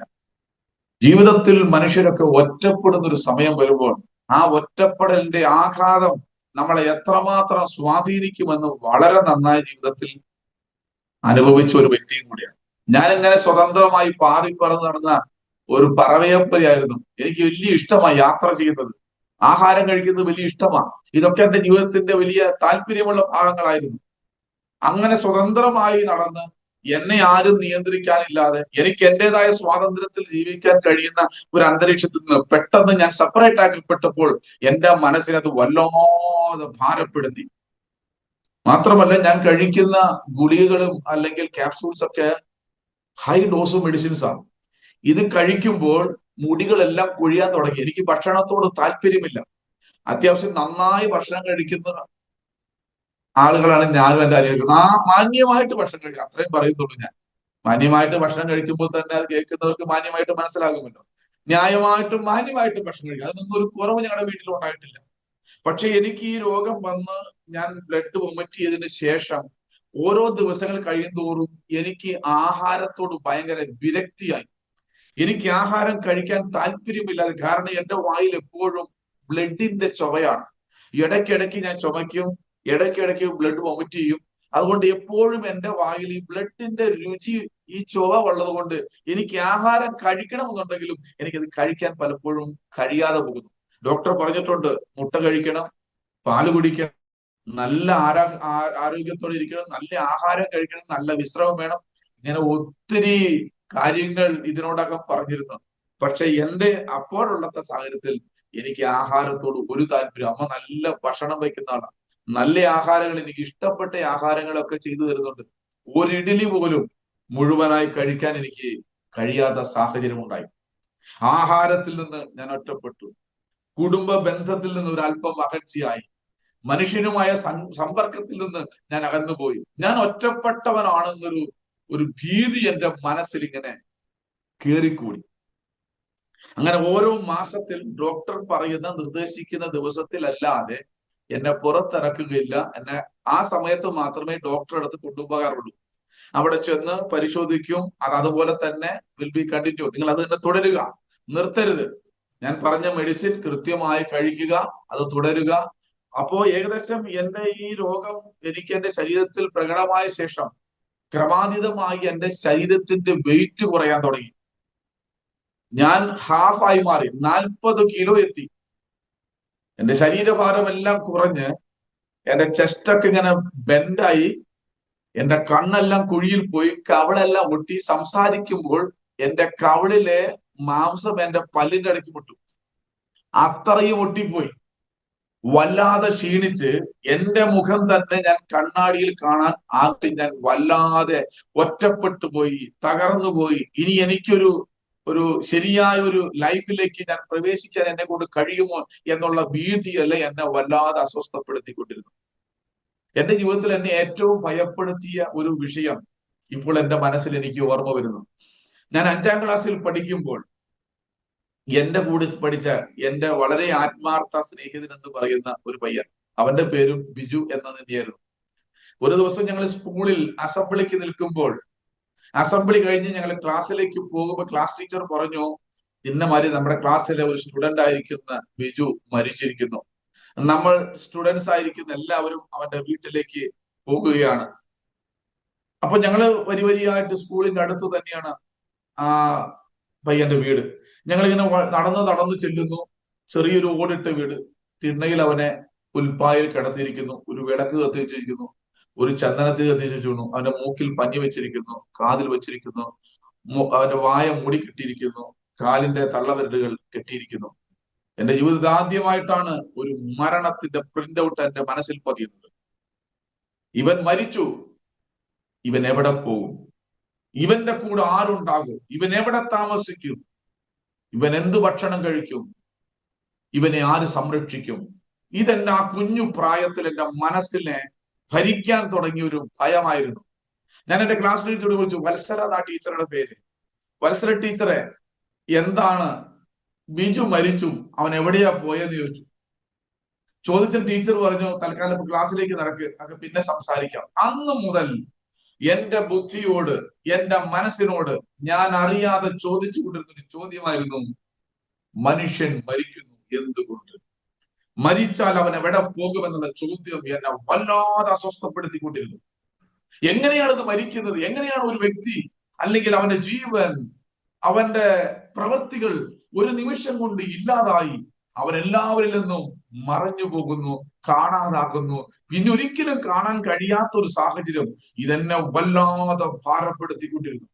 ഞാൻ 9ാം ക്ലാസ്സിൽ പഠിച്ചുകൊണ്ടിരിക്കുമ്പോൾ തന്നെ ഈ മരണവും മരണശേഷമുള്ള മനുഷ്യന്റെ ജീവിതത്തെ കുറിച്ചൊക്കെ എന്റെ ബുദ്ധി കൊണ്ട് അറിയാവുന്ന രീതിയിൽ ചിന്തിച്ചു. ഞാൻ അതിനു വേണ്ടി എനിക്ക് അറിയാവുന്ന പല പുസ്തകങ്ങളും റെഫർ ചെയ്തിട്ടൊന്നും എന്റെ ചോദ്യത്തിന് ഒരു മറുപടി കിട്ടിയില്ല. അക്ഷരാർത്ഥത്തിൽ ഞാൻ രോഗിയായിരിക്കുന്ന സമയം ഈ ചിന്തകളൊക്കെ എന്നെ വല്ലാതെ വേട്ടയാടി. എന്റെ മനസ്സിനെ സ്വസ്ഥത കെടുത്തി. രാത്രിയിൽ ഉറങ്ങാൻ കഴിയാതെ ഒരല്പനേരം കണ്ണടച്ചാൽ ഉടനെ എനിക്ക് ഞാൻ മരിക്കുമല്ലോ എന്ന് കരുതി ഞാൻ ചാടി എഴുന്നിട്ട് രാത്രിയിൽ ആ റൂമിൽ അങ്ങോട്ടും ഇങ്ങോട്ടും ഒരു വിവശതയുടെ അനുഭവത്തിൽ നടന്ന ദിവസങ്ങളാണ് ആ സമയങ്ങൾ. എന്റെ കൂട്ടുകാരൻ മരിച്ചു, എന്റെ ഒരു റിലേഷനിൽപ്പെട്ട ഒരാൾ മരിച്ചു, ഇവരെല്ലാം മരിച്ചു. ഇനി നമ്മുടെ ദൃഷ്ടിക്ക് അവർ മറഞ്ഞുപോയി, അവരെ ഒരിക്കലും കാണുന്നില്ല, അവരുടെ സാഹചര്യം അറിയുന്നില്ല, അവസ്ഥകൾ മനസ്സിലാക്കാൻ പറ്റുന്നില്ല, അവരുമായിട്ട് കമ്മ്യൂണിക്കേറ്റ് ചെയ്യാൻ പറ്റുന്നില്ല. ഇത് എന്ത് വിധി? എന്താണ് ഇങ്ങനെയൊക്കെ സംഭവിക്കുന്നത്? ഇത്രയും വാല്യൂ ആയിട്ടുള്ള മനുഷ്യന് എന്തുകൊണ്ട് ഇങ്ങനെ സംഭവിക്കുന്നു എന്നുള്ള ചിന്ത എന്നെ വല്ലാതെ ബുദ്ധിമുട്ടിച്ചുകൊണ്ടിരുന്നു. അത് ഈ പ്രത്യേകിച്ച് ഞാൻ രോഗിയായി ഞാൻ റൂമിൽ അടയ്ക്കപ്പെട്ടവനായിരുന്ന സമയത്തൊക്കെ എന്റെ ചിന്താധാരയിലൂടെ പോയ ഭീകരമായ കാര്യങ്ങളാണ് അതൊക്കെ. ഞാൻ മരിക്കും, ഞാൻ മരിച്ചാൽ എവിടെ പോകും? ഈ ചോദ്യത്തിന് എനിക്ക് ഉത്തരം കിട്ടാതെ ഉറക്കമില്ലാത്ത രാത്രികളായി അങ്ങനെ ജീവിച്ചു പോകുന്നു. എന്റെ ചോദ്യത്തിന് മറുപടിയില്ല. അതെന്നെ വല്ലാതെ ബുദ്ധിമുട്ടിച്ചിരുന്നു. അപ്പൊ ഞങ്ങളുടെ ഒരു ആന്റി ഉണ്ട്, ഞങ്ങളുടെ ഒരു മാമനുണ്ട്, രാഘവൻ ആചാരി. അദ്ദേഹം മണ്ണുത്തി വെറ്ററിനറി കോളേജിലെ സ്റ്റോർ കീപ്പറാണ്. അദ്ദേഹം ഹരിപ്പാടുകാരനാണ്. അദ്ദേഹം ഇവിടെ തൃശ്ശൂർ ജില്ലയിൽ അല്ലെങ്കിൽ മണ്ണുത്തിയിൽ ജോലിയോട് ബന്ധത്തിൽ വന്ന് അവരുടെ സെറ്റിൽ ആയിരിക്കുക. സത്യത്തിൽ അവരാണ് ഞങ്ങളുടെ ഈ കർത്താവിലേക്കുള്ള ഒരു റൂട്ട് മാപ്പ് എന്ന് വേണമെങ്കിൽ പറയാം. അവര് നല്ല യാഥാസ്ഥിതികമായിട്ടുള്ള ഹൈന്ദവ വിശ്വാസികളെ ഞങ്ങളെക്കാൾ വളരെ ഭക്തിയായി ജീവിച്ചൊരു കുടുംബം. എന്നാൽ ആ ആന്റിയുടെ ജീവിതത്തിൽ ഉണ്ട ഒരു പൈശാചിക, അല്ലെങ്കിൽ നമ്മളൊക്കെ സമൂഹത്തിൽ കേട്ടതുപോലെ ആരോ കൂടോത്രം ചെയ്തു, അല്ലെങ്കിൽ മന്ത്രവാദം ചെയ്തു, ക്ഷുദ്രം ചെയ്തു, അതിന്റെ പരിണത ഫലമായി അവർക്ക് ശാരീരികവും മാനസികമായിട്ടുള്ള വലിയ പിരിമുറുക്കം ഉണ്ടായി വല്ലാതെ അസ്വസ്ഥപ്പെട്ട് അവരുടെ നന്മയൊക്കെ ഈ ട്രീറ്റ്മെന്റിന് വേണ്ടി ചെലവാക്കി ആകെ വല്ലാത്തൊരു സമയത്തിലായിരിക്കുമ്പോഴാണ് 2-3 ചെറുപ്പക്കാർ അവരുടെ വീട്ടിൽ വന്ന് ട്രാക്ട് കൊടുത്ത് അന്നത്തെ ഒരു പ്രാർത്ഥനയിൽ പോയി അന്നത്തെ പ്രാർത്ഥനയിൽ തന്നെ ആന്റിക്ക് പൂർണ്ണ സൗഖ്യം കൊടുത്ത് അവർ യേശുവിനെ സ്വീകരിച്ച് അവർ കാണുന്നവരുടെ എല്ലാം സുവിശേഷം പറയുന്ന അതിതീവ്രമായിട്ടുള്ള ഒരു ആത്മീക അനുഭവത്തിലേക്ക് ഇവരെ നടത്തുവാനായിട്ട് വന്നു. അപ്പൊ ഞങ്ങളുടെ വീട്ടിൽ ഇടയ്ക്ക് ഇങ്ങനെ വരും, വന്ന് പറയും യേശു ക്രിസ്തുവാണ് സത്യദൈവം, യേശുവിൽ വിശ്വസിക്കണം എന്നൊക്കെ പറയുമ്പോൾ ഞാൻ കുറച്ച് ഫലിതക്കാരനായതുകൊണ്ട് ഞാൻ ആന്റിയോട് പറഞ്ഞു, ആന്റി നിങ്ങൾക്കൊരു അനുഭവം വന്നു, നിങ്ങൾ വിശ്വസിച്ചു, അതുകൊണ്ട് ഇപ്പൊ ഞാൻ വിശ്വസിച്ചുള്ള നിർബന്ധമില്ല, എനിക്കൊരു അനുഭവം വരട്ടെ, അപ്പൊ ഞാൻ പറയാം വിശ്വസിക്കണോ വേണ്ടയോ എന്നൊക്കെ പറഞ്ഞ് ചിരിച്ചു തള്ളുമായിരുന്നു. എന്നാലും അവർ വരും, യേശുവിനെ കുറിച്ച് പറയുമായിരുന്നു. എന്നാൽ എനിക്ക് ഈ രോഗം വരുന്നതിന് കുറച്ചു നാൾ മുമ്പ് വരെയും അവർ വന്നിരുന്നു, സംസാരിച്ചു പോയി. എന്നാൽ അതിനുശേഷം അവരുമായിട്ട് അവർ വരികയോ സംസാരിക്കുകയോ, കാരണം നമ്മൾ ഈ നിലയിൽ നിൽക്കുമ്പോൾ അവരുമായിട്ട് സംസാരിക്കുക, സമ്പർക്കത്തിൽ ഏർപ്പെടുക, അതൊന്നും വലിയ നമ്മുടെ ഡിഗ്നിറ്റിക്ക് നല്ലതല്ല. നമുക്കൊക്കെ സമൂഹത്തിൽ വിലയും നിലയുള്ള ഒരു കുടുംബം, അവരിപ്പോ ക്രിസ്തുവിലായി ആഭരണമൊക്കെ ഊരി അവരൊരു വേറെ വ്യത്യസ്തമായൊരു രൂപത്തിലും ഭാവത്തിലും ഒക്കെ നമ്മളോടും കൂടെ നിൽക്കുന്നത് കാണുമ്പോൾ നമുക്ക് സമൂഹത്തിലുള്ള മര്യാദയും മാന്യതയൊക്കെ കോട്ടം തട്ടും. അതുകൊണ്ട് വേണ്ട എന്നുള്ള രീതിയിൽ ഞങ്ങളൊരു അല്പം അകന്നു തന്നെ നിൽക്കായിരുന്നു. നമ്മുടെ നമ്മൾ ജീവിച്ചു വന്ന പശ്ചാത്തലമായിട്ട് അവരായിട്ട് അത്ര ശരിയാകാൻ പറ്റില്ല. അവർ വരുന്നു പോകട്ടെ, നമ്മുടെ കുടുംബത്തിൽപ്പെട്ടവർ അവർ വരുന്നു പോകട്ടെ, എല്ലാം ചെയ്തോട്ടെ, അതിനൊന്നും തടസ്സമില്ല. പക്ഷെ അവർ പറയുന്ന കാര്യങ്ങൾ ഉൾക്കൊള്ളാനുള്ള ഒരല്പം പ്രായോഗിക ബുദ്ധിമുട്ട് എനിക്കും ഉണ്ടായിരുന്നു. കാരണം എന്റെ അപ്പനും അമ്മയും കാണിച്ചു തന്ന മാതൃകയിൽ തന്നെയാണ് ജീവിക്കണം എന്നുള്ള ഒരു നിർബന്ധവും എനിക്കുണ്ടായിരുന്നു. അത് കൃത്യമായി പാലിക്കണമെന്നും എനിക്ക് നിർബന്ധമുണ്ടായിരുന്നു. കാരണം അങ്ങനെ പഠിപ്പിച്ചതുകൊണ്ടാണ്. അപ്പോ ഇങ്ങനെ വല്ലാത്ത പ്രയാസത്തിലൂടെ ഓരോ മാസവും എന്നെ ചെക്കപ്പിന് കൊണ്ടുപോയി ഡോക്ടർ പറയുമായിരുന്നു നിർത്തരുത്. അപ്പൊ എന്റെ ഫാദർ പറയും അത് അതുപോലെ തന്നെയാണ്, ആ ക്യാവിറ്റിക്ക് വ്യത്യാസം വന്നിട്ടില്ല, അതെന്തെങ്കിലും വ്യത്യാസം വരുന്ന പക്ഷം മാത്രമേ നമ്മൾ ഇത്രയും ചെയ്തതിന് ഫലം ഉണ്ടാകുള്ളൂ, അതുകൊണ്ട് വളരെ ശ്രദ്ധിക്കണം, കെയർ ചെയ്യണം എന്നൊക്കെ ഒരുപാട് എന്നോട് പറയുമായിരുന്നു. അപ്പോൾ എന്റെ മനസ്സിൽ എനിക്ക് നല്ലൊരു നിശ്ചയം ഉണ്ടായിരുന്നു. 6 മാസം എനിക്ക് ഡോക്ടർ പറഞ്ഞിരിക്കുന്ന കാലാവധി ഉള്ളൂ. അതിനുള്ളിൽ ഈ ട്രീറ്റ്മെന്റ് ബേസിൽ എന്തെങ്കിലും റിക്കവർ ഉണ്ടായെങ്കിൽ മാത്രമേ ഈ ഡോക്ടർ പറഞ്ഞ കാര്യത്തിന് സാധ്യതയുള്ളൂ. അത് നന്നായിട്ടിരിക്കും. ഡോക്ടറും അച്ഛനും സംസാരിക്കുന്നതെല്ലാം ഞാൻ അടുത്തിരുന്ന് വളരെ കൃത്യമായി കേൾക്കുന്നുണ്ട്. അപ്പൊ ഞാൻ അനലൈസ് ചെയ്യാണ്. ഇങ്ങനെ പോകുകയാണെങ്കിൽ 2 മാസം കഴിഞ്ഞു, 3 മാസത്തെ ചെക്കപ്പ് ചെന്നപ്പോൾ ഡോക്ടർ പറഞ്ഞു നിർത്തരുത്, കണ്ടിന്യൂ ചെയ്യണം, പ്രത്യേകിച്ച് ഒരു പ്രോഗ്രസ് കാണുന്നില്ല, ചിലപ്പോൾ മേ ബി ഒരു 5 മാസം കഴിയുമ്പോഴായിരിക്കാം അതിന്റെ റിസൾട്ട് വരുന്നത്, അതുകൊണ്ട് നിർത്തരുത്, അത് തന്നെ തുടരാൻ പറഞ്ഞു. ആഹാരം കഴിക്കാൻ തോന്നുന്നില്ല, ഹൃദയത്തിൽ വലിയ ഭയം, ഞാൻ മരിക്കും, ഞാൻ മരിക്കും, ഞാൻ മരിക്കും. അതിനിടയിൽ ഒരു സംഭവം, എനിക്ക് ഈ ചുമയ്ക്കുമ്പോഴൊക്കെ എനിക്ക് ഭയങ്കരമില്ലാത്ത ചെസ്റ്റ് പെയിനാണ്. ഇവിടെയൊക്കെ വല്ലാതെ പെയിൻ ഉണ്ടാവും. ഒരു നോൺ സ്റ്റോപ്പ് ചുമയാത്. ഇത് നമ്മൾ ഉദ്ദേശിക്കുന്ന ഒരു സാധാരണ ഒരു ജലദോഷം വരുമ്പോൾ ഒരു ചുമ രീതിയല്ല അത്. ചുമച്ച് തുടങ്ങിയാൽ പിന്നെ നിൽക്കില്ല, ചുമച്ചുകൊണ്ടേയിരിക്കും. ചുമച്ച് കണ്ണീന്നും മൂക്കീന്നും ഒക്കെ വെള്ളം വരും, ചോര ഛർദ്ദിക്കും, പ്രഷർ കൂടും, ചെസ്റ്റൊക്കെ അങ്ങ് വല്ലാതെ പെയിൻ എടുക്കും. അങ്ങനെ വല്ലാത്തൊരു അസ്വസ്ഥത. എനിക്ക് ഈ ഇപ്പൊ പറയുന്ന വാക്കുകളിൽക്കാൾ അതീതമായിരുന്നു ഞാൻ അന്ന് എന്റെ ശരീരത്തിൽ അനുഭവിച്ചുകൊണ്ടിരിക്കുന്ന പ്രയാസങ്ങൾ. അപ്പൊ ഓരോ ദിവസം ചെല്ലുന്തോറും എന്റെ ശാരീരിക അവസ്ഥകൾക്ക് വല്ലാത്ത മാറ്റം. ഇന്നലെ കണ്ട അല്ലെങ്കിൽ ഒരാഴ്ച മുമ്പ് കണ്ട സ്ഥിതിയല്ല ഇപ്പോ. ഓരോ ദിവസത്തിലും ഗ്രാജുവലി ഞാൻ ഡൗൺ ആയിക്കൊണ്ടിരിക്കുക. എനിക്ക് യാതൊരു പ്രോഗ്രസും ഇല്ല. അങ്ങനെ ഓരോ മാസം കൊണ്ടുപോകുമ്പോഴും പോസിറ്റീവ് ആയിട്ടുള്ളൊരു വാക്ക് ഡോക്ടറുടെ ഭാഗത്തുനിന്ന് കേൾക്കാൻ കഴിഞ്ഞിട്ടില്ല. അങ്ങനെ വല്ലാത്തൊരു പ്രയാസത്തിലൂടെ ഇങ്ങനെ കടന്നു പോവുക. ഏകദേശം 1994 ആഗസ്റ്റ് മാസം 9-ാം തീയതി എന്ന് പറഞ്ഞാൽ എന്റെ രോഗം തുടങ്ങി, ഞാൻ ക്വാറന്റൈനിലായിട്ട് 5.5 മാസമായി. ആ ഒരു ചെക്കപ്പിന് ഞങ്ങളെ വീണ്ടും പോകുന്നു. പെട്ടെന്ന് എനിക്കൊരു ക്ഷീണം വന്നപ്പോൾ വീണ്ടും എന്നെ കൊണ്ടു ചെല്ലുന്നു. എന്റെ കോഴ്സ് തുടങ്ങിയിട്ട്, രോഗത്തിന്റെ കോഴ്സ് തുടങ്ങിയിട്ട് 5.5 മാസം അങ്ങ് കംപ്ലീറ്റ് ആകുകയാണ്. അവിടെ ചെന്നു, ഡോക്ടറുടെ ചെന്നു. ഡോക്ടർ എന്നെ പ്രാഥമികമായിട്ട് സാധാരണ പരിശോധിക്കുന്നത് പോലെ പരിശോധനകൾ നടത്തി. എന്റെ എക്സ്റേ എടുത്തു, എന്റെ ബ്ലഡ് എല്ലാം പരിശോധിക്കാൻ കൊടുത്തു, എല്ലാം നോക്കി. ഒരു 3 മണിക്കൂർ കഴിഞ്ഞപ്പോൾ എന്റെ റിപ്പോർട്ടും റിസൾട്ടും എല്ലാം വന്നു. ഡോക്ടർ എല്ലാം പരിശോധിച്ചു. ഡോക്ടർ പറഞ്ഞു 70-75% ഇടയിലുണ്ടായിരുന്ന ഈ ക്യാവിറ്റി അത് കൂടിയിരിക്കുന്നു. ഈ 5.5 മാസം കൃത്യമായിട്ട് നിങ്ങൾ മരുന്ന് കഴിച്ചിട്ടും നിങ്ങളുടെ മകന്റെ രോഗത്തിന് യാതൊരു കുറവും സംഭവിച്ചിട്ടില്ല, പക്ഷെ അത് കൂടുകയാണ് ചെയ്തത്. 5.5 മാസത്തേക്ക് എത്തുമ്പോഴേക്കും എനിക്ക് ശാരീരികമായിട്ട് വലിയ അസ്വസ്ഥത എനിക്കുണ്ട്. ഇതാരോടും പറയാൻ കഴിയുന്നില്ല. അതിനിടയ്ക്ക് എന്റെ മാതാപിതാക്കൾ പോകാൻ, ഒരു മകന്റെ രക്ഷയോടുള്ള ബന്ധത്തിൽ അല്ലെങ്കിൽ ഒരു മകന്റെ ജീവൻ രക്ഷിക്കാൻ ഏതൊക്കെ മാർഗങ്ങൾ സ്വീകരിക്കാൻ കഴിയുമോ സകല മാർഗത്തിലൂടെ സഞ്ചരിച്ചിട്ടുണ്ട്. ഓരോ സ്ഥലത്ത് പോകും. എന്റെ മകൻ ഇങ്ങനെ രോഗത്തിൽ കിടക്കുന്നു, അവരെന്താണ് പ്രതിവിധി? ചിലര് ഭസ്മം കൊണ്ട് തരും, ചിലർ ചരട് കൊണ്ട് തരും, ചിലർ ഏലസ് തരും. ഇതൊക്കെ കൊണ്ടുവരികയും എന്റെ ദേഹത്ത് കെട്ടുകയും എന്നെ കൊണ്ട് ഭസ്മം ഇട്ട് വെള്ളം കുടിപ്പിക്കുകയൊക്കെ ചെയ്ത സാഹചര്യങ്ങൾ ഇതിന്റെ പുറകിലുണ്ട്. ഭീകരമായ ഒരു അന്തരീക്ഷം. അതിനിടയ്ക്ക് ഒരിക്കൽ എന്റെ അച്ഛന്റെ ഓഫീസിൽ വർക്ക് ചെയ്യുന്ന ഒരു ക്ലാർക്ക്, അദ്ദേഹം പറഞ്ഞു, ശിവൻ സാറേ ഒരു കാര്യം ചെയ്യും, തൃശൂർ കാടത്തോട് ഒരു മുസ്ലിം പള്ളിയുണ്ട്, നിങ്ങൾ അവിടെ പോയി അവിടത്തെ മുസ്ലിയാരും അത് കണ്ടു കഴിഞ്ഞാൽ ഏത് കേസ് കെട്ടും പുള്ളി ശരിയാക്കും. അങ്ങനെ എന്റെ ഫാദർ നിർബന്ധം കൊണ്ട് എന്നെ ഓർത്ത് അവിടെ പോയി. അവിടെ നിന്ന് ഒരു ഏലസ് കിട്ടി, നിന്റെ കുതികാലിൽ കെട്ടാൻ പറഞ്ഞു. 7-ാം പൊക്കം നിന്റെ രോഗം മാറുമെന്ന് പറഞ്ഞ സന്ദർഭമുണ്ട് ഈ 5.5 മാസത്തിനിടയിൽ. അവസാനം എനിക്ക് ദൈവം എന്ന ചിന്ത തന്നെ വെറുപ്പായി. ഞങ്ങളുടെ മതപരമായിട്ടുള്ള ഒരുപാട് കാര്യങ്ങളിൽ എന്തൊക്കെ ചെയ്യാൻ പറ്റുമോ അതൊക്കെ കാര്യങ്ങൾ ചെയ്തു. പൂജ ചെയ്യേണ്ടടുത്ത് പൂജ ചെയ്തു.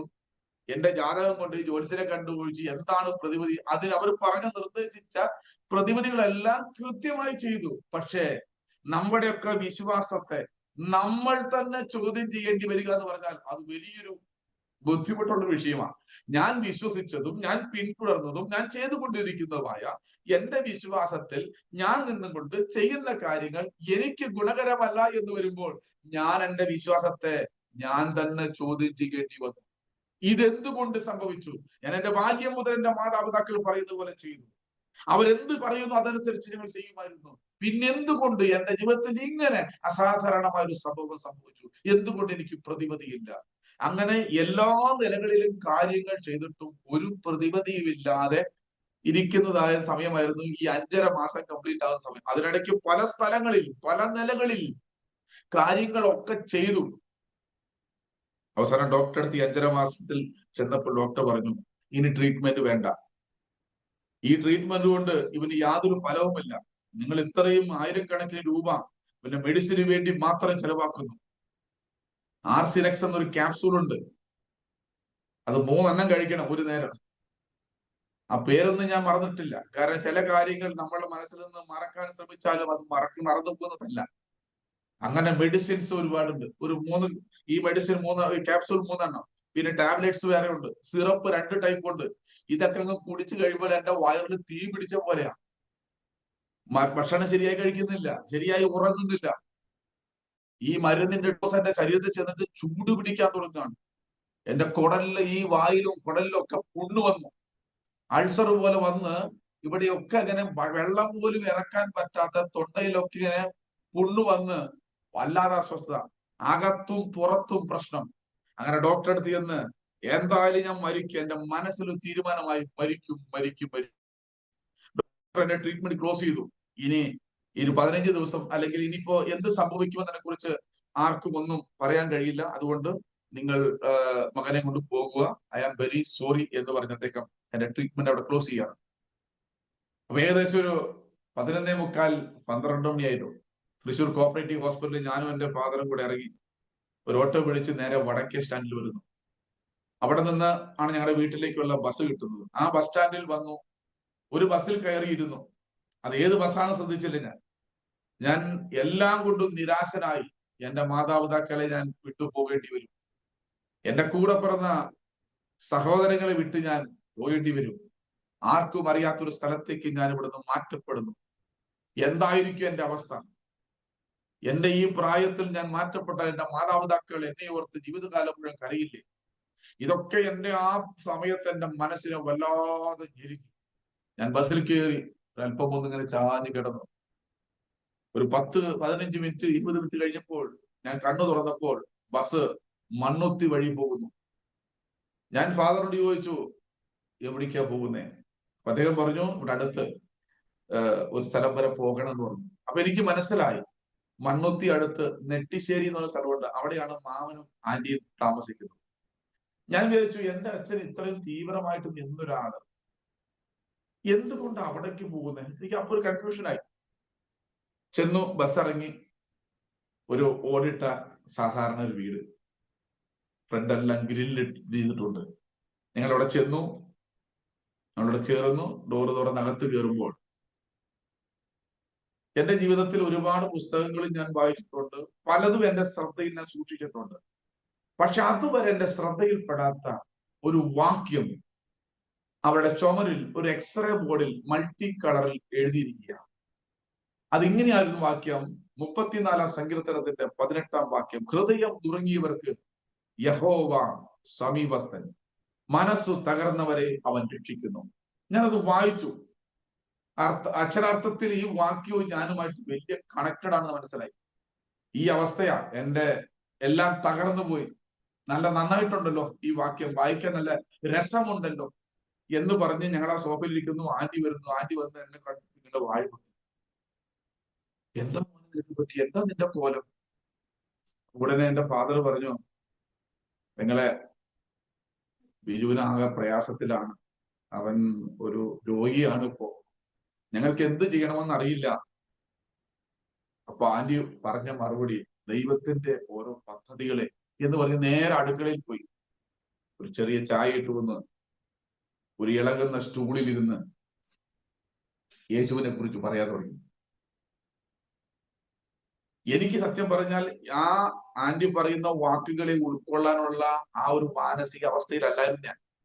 കാരണം ദൈവമൊന്നും ഇല്ല, അതൊക്കെ വെറും മനുഷ്യന്റെ താല്പര്യങ്ങൾക്ക് വേണ്ടി അവൻ കണ്ടെത്തി ഒരു ഉപാധി മാത്രമാണ് ദൈവം എന്നാണ് എന്റെ മനസ്സിൽ അതുവരെ ഞാൻ ചിന്തിച്ചുകൊണ്ടിരുന്നത്. അപ്പൊ യേശുവിനെ കുറിച്ച് ഇങ്ങനെ പറയുക, അതും വളരെ സന്തോഷത്തോടെ, വിഘ്നം കൂടാതെ ഇങ്ങനെ പറഞ്ഞുകൊണ്ടിരിക്കാം. എനിക്കിത് കേൾക്കുന്നതോറും എനിക്ക് വല്ലാത്ത അസ്വസ്ഥ. ഏകദേശം 1 മണിക്കൂറോളം അവരുടെ ജീവിതാനുഭവങ്ങൾ ഞാനുമായി പങ്കുവയ്ക്കുന്നു. ആ ജീവിതാനുഭവത്തിലൂടെ പങ്കുവയ്ക്കുക മാത്രമല്ല, യേശുവിന്റെ സ്നേഹം അവർ അനുഭവിച്ചതും ആസ്വദിച്ചതും ഇപ്പോൾ അവർ അനുഭവിക്കുന്ന ആ സുഖങ്ങളെ കുറിച്ച് പറയുമ്പോഴൊക്കെ എനിക്ക് വല്ലാത്ത ഇറിറ്റേറ്റഡ് ആയിരുന്നു. ഞാൻ അച്ഛന്റെ കാലിൽ തട്ടി നമുക്ക് പോകാമെന്നുള്ള രീതിയിൽ.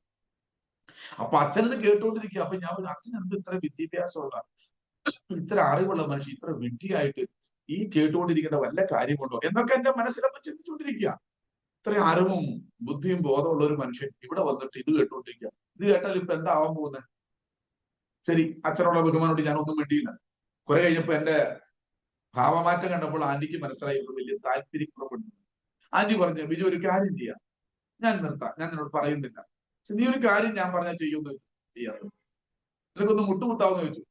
ശരി എന്ന് പറഞ്ഞു.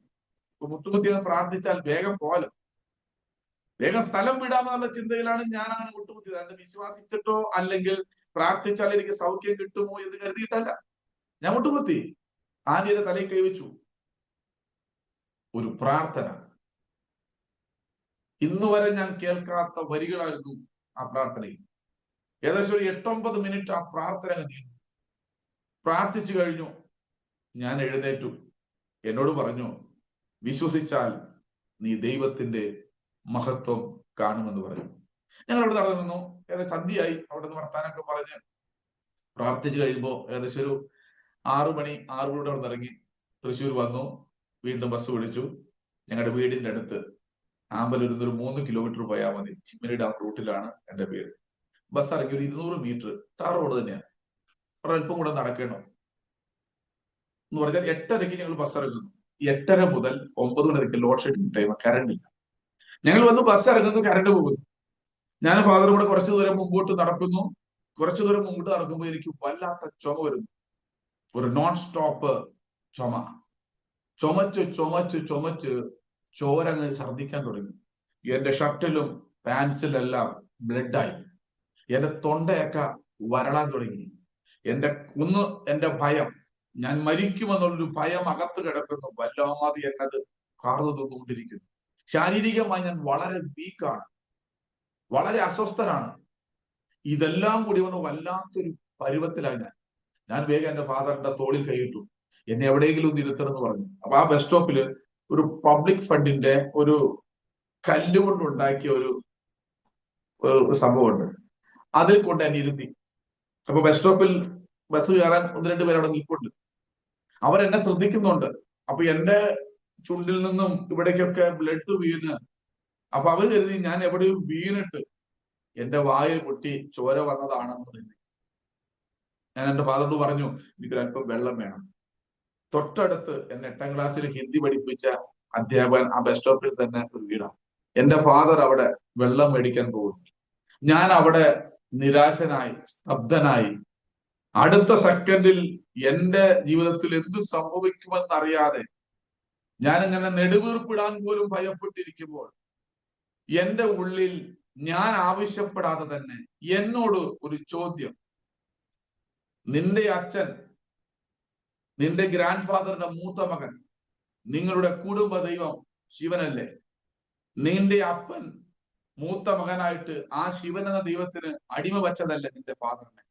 നിങ്ങൾ ഇത്രയും കാലം നിങ്ങൾ ചെയ്തിട്ട് നീ എന്തുകൊണ്ട് സൗഖ്യമായില്ല? ആദ്യത്തെ ക്വസ്റ്റ്യൻ. രണ്ടാമത്തെ ശബ്ദം എന്നോട്, നീ യേശുവിനോട് പ്രാർത്ഥിക്കുക. നീ യേശുവിനോട് കൂടെ പ്രാർത്ഥിക്കുക എന്ന് പറഞ്ഞ ആ വാക്ക് തീരും മുമ്പ് ആ ഇരുട്ടിൽ ഞാൻ ആന്റിയുടെ വീട്ടിൽ കണ്ട അതേ വാക്യം, അതേ കളറിൽ, ഏകദേശം ഇത്രയും വലിപ്പത്തിൽ വരും ഓരോ അക്ഷരങ്ങൾ.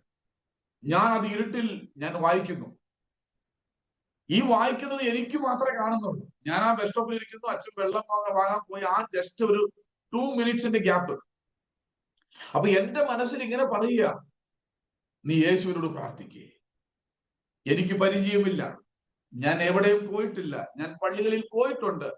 എന്റെ കൂടെ ജോലി ചെയ്യുന്നവർക്ക് പള്ളിപ്പെരുന്നാൾ വരുമ്പോൾ, ക്രിസ്മസ് വരുമ്പോൾ അവരുടെ കൂടെ പോകും, പള്ളിയിൽ ഫുഡ് കഴിക്കും, അവരുടെ വീട്ടിൽ നല്ല ഫുഡ് കിട്ടും. അതുകൊണ്ടാണ് ക്രിസ്ത്യാനികളോട് എനിക്ക് ഏറ്റവും ഇഷ്ടം. ക്രിസ്മസ് ഒക്കെ വന്ന ഒരു ഒന്നൊന്നര ഫുഡാണ്. അതുകൊണ്ട് എനിക്ക് അവർ വലിയ ഇഷ്ടം. കാരണം നന്നായിട്ട് ഭക്ഷണം, ഈ നോൺ വെജ് ഒക്കെ അവർ വെച്ചെങ്കിലേ ഉള്ളൂ. പോട്ടെ. അപ്പോ അങ്ങനെ ഒരു വലിയൊരു ഭക്തിയോ അല്ലെങ്കിൽ യേശുവിനോട് പ്രത്യേകിച്ച് ഒരു മമതയോ എനിക്ക് ഉണ്ടായിരുന്നില്ല. അപ്പൊ എന്റെ മനസ്സിൽ ഇങ്ങനെ ആവർത്തി വളരെ ശാന്തമായി, ഇപ്പൊ ഞാൻ സംസാരിക്കുന്ന എത്ര മൃദുവായിരുന്ന ആ ശബ്ദം, നീ യേശുവിനോട് പ്രാർത്ഥിക്കും, ഒരു വാക്ക് നീ പ്രാർത്ഥിക്കും. അപ്പൊ എന്റെ മനസ്സിൽ, ശരി, എന്റെ അപ്പം പോയി അവിടെ ഇവിടെയൊക്കെ എല്ലാം പോയി ചെയ്തതല്ലേ, ശരി, വേണ്ട, ഇത് ഞാൻ ആവശ്യപ്പെട്ടിട്ട് എന്നോട് പറയുന്നതല്ല. ഒരുപക്ഷെ ഈ യേശുവിനോട് പ്രാർത്ഥിച്ചാൽ എനിക്ക് സൗഖ്യം കിട്ടുമെങ്കിൽ എനിക്കൊരു ജീവിതം കിട്ടുമല്ലോ. ഞാൻ ആ ബസ് സ്റ്റോപ്പിൽ ഇരുന്ന് എന്റെ ആന്റി എനിക്ക് വേണ്ടി പ്രാർത്ഥിച്ചപ്പോൾ പറഞ്ഞ പ്രാർത്ഥനാ വരികളൊക്കെ ഞാൻ അറിയാതെ എനിക്കിങ്ങനെ ഡിസ്പ്ലേയിൽ കാണിച്ചു തരാം. ഞാൻ എന്റെ ആദ്യത്തെ പ്രാർത്ഥന, കർത്താവേ, നീ ജീവനുള്ള ദൈവത്തിന്റെ പുത്രനായ ക്രിസ്തുവാകുന്നു, ഞാൻ വിശ്വസിക്കുന്നു. എന്റെ ഈ രോഗത്തിൽ നിന്ന് എനിക്ക് സൗഖ്യം തരുമെങ്കിൽ എന്റെ ആയുസ് തീരുവോളം ഞാൻ നിന്നെ മാത്രമേ സേവിക്കൂ. അതാണ് എന്റെ ആദ്യത്തെ ഫസ്റ്റ് പ്രയർ. എന്നെ ആരും പഠിപ്പിച്ചിട്ടില്ല, ആരും പറഞ്ഞില്ല, എന്റെ ഫോർമാറ്റ് ഒന്നും എനിക്കറിയില്ല. എന്റെ മനസ്സിൽ പറഞ്ഞു, ഞാൻ പ്രാർത്ഥിച്ചു. ഇതെല്ലാം 2 മിനിറ്റിനുള്ളിൽ നടന്ന കാര്യം. പാത്രം വരുന്നു, ഞാൻ വെള്ളം കുടിക്കുന്നു. തൊട്ടടുത്തുള്ള ഞങ്ങളുടെ ഒരു ഫാമിലി ഡോക്ടർ ഉണ്ട്, ഡോക്ടർ ജോയ്. അദ്ദേഹത്തിന്റെ അടുത്ത് ചെല്ലുന്നു, കാര്യങ്ങൾ പറയുമ്പോൾ ഡോക്ടർ പറഞ്ഞു, നോ, ഇവന് ട്രീറ്റ്മെന്റ് എന്ന് പറഞ്ഞൊന്നും ചെയ്യാൻ പറ്റില്ല. കാരണം ഇത്രയും സിവിയർ കേസ് നമുക്ക് ചെയ്യാൻ പറ്റില്ല. അതുകൊണ്ട് തൽക്കാലം വീട്ടിൽ പോകാൻ, നാളെ പോയിട്ട് ഇവന്റെ ഈ കോഴ്സിന്റെ ടോട്ടൽ ഡീറ്റെയിൽസും മെഡിസിന്റെ പ്രിസ്ക്രിപ്ഷനും എല്ലാം എടുത്ത് നാളെ വാങ്ങും, നമുക്ക് എന്തെങ്കിലും ചെയ്യാൻ പറ്റുമെങ്കിൽ നോക്കാമെന്ന് പറഞ്ഞു. ഞങ്ങൾ വീട്ടിൽ വന്നു, ഞാൻ കുളിക്കുന്നു, ന്യായമായിട്ട് അന്ന് ഭക്ഷണം കഴിക്കുന്നു. 5.5 മാസത്തിന് ശേഷം എന്റെ മനസ്സ് തുറന്ന് ഞാൻ ഭക്ഷണം കഴിച്ചു. എനിക്ക് വളരെ സന്തോഷമായി. ഇതൊന്നും ഞാൻ അറിയുന്നില്ല. ഞാൻ ഭക്ഷണം കഴിക്കുന്നു, ഞാൻ പോയി കിടന്നുറങ്ങുന്നു, നന്നായിട്ട് ഉറങ്ങുന്നു. ഏകദേശം 2:45 മണിവരയ്ക്ക് എന്റെ അപ്പനും അമ്മയും വാതിൽക്കൽ കാവൽ നിൽക്കുകയായിരുന്നു. രാത്രിയിൽ ഇവൻ എന്തെങ്കിലും മരണം സംഭവിക്കുമെന്ന്. ഞാൻ നല്ല ഉറക്കത്തിലാണ്, നന്നായിട്ട് ഉറങ്ങുന്നു. നേരം വെളുത്തു, ഞാൻ എഴുന്നേറ്റ്. എനിക്ക് ചുമയില്ല, ടെമ്പറേച്ചർ ഇല്ല, ഞാനൊരു പെർഫെക്റ്റ് ആയിട്ട് എനിക്ക് ഫീൽ ചെയ്യുന്നു എന്റെ ശരീരം. അപ്പോ ഞാൻ നേരം വെളുത്ത അച്ഛനോട് പറഞ്ഞു, അച്ഛൻ എനിക്ക് ബെറ്റർ ഫീൽ, നല്ലൊരു ഫീൽ, ഇതുവരെ എനിക്കില്ലാത്ത ഒരു പ്രത്യേക ഒരു സുഖം എന്റെ മനസ്സിന്, എന്റെ ശരീരത്തിന് കിട്ടുന്നുണ്ട്. ഓക്കെ, നമുക്കൊന്നുകൂടെ ഡോക്ടറെ അടുത്ത് പോകാം.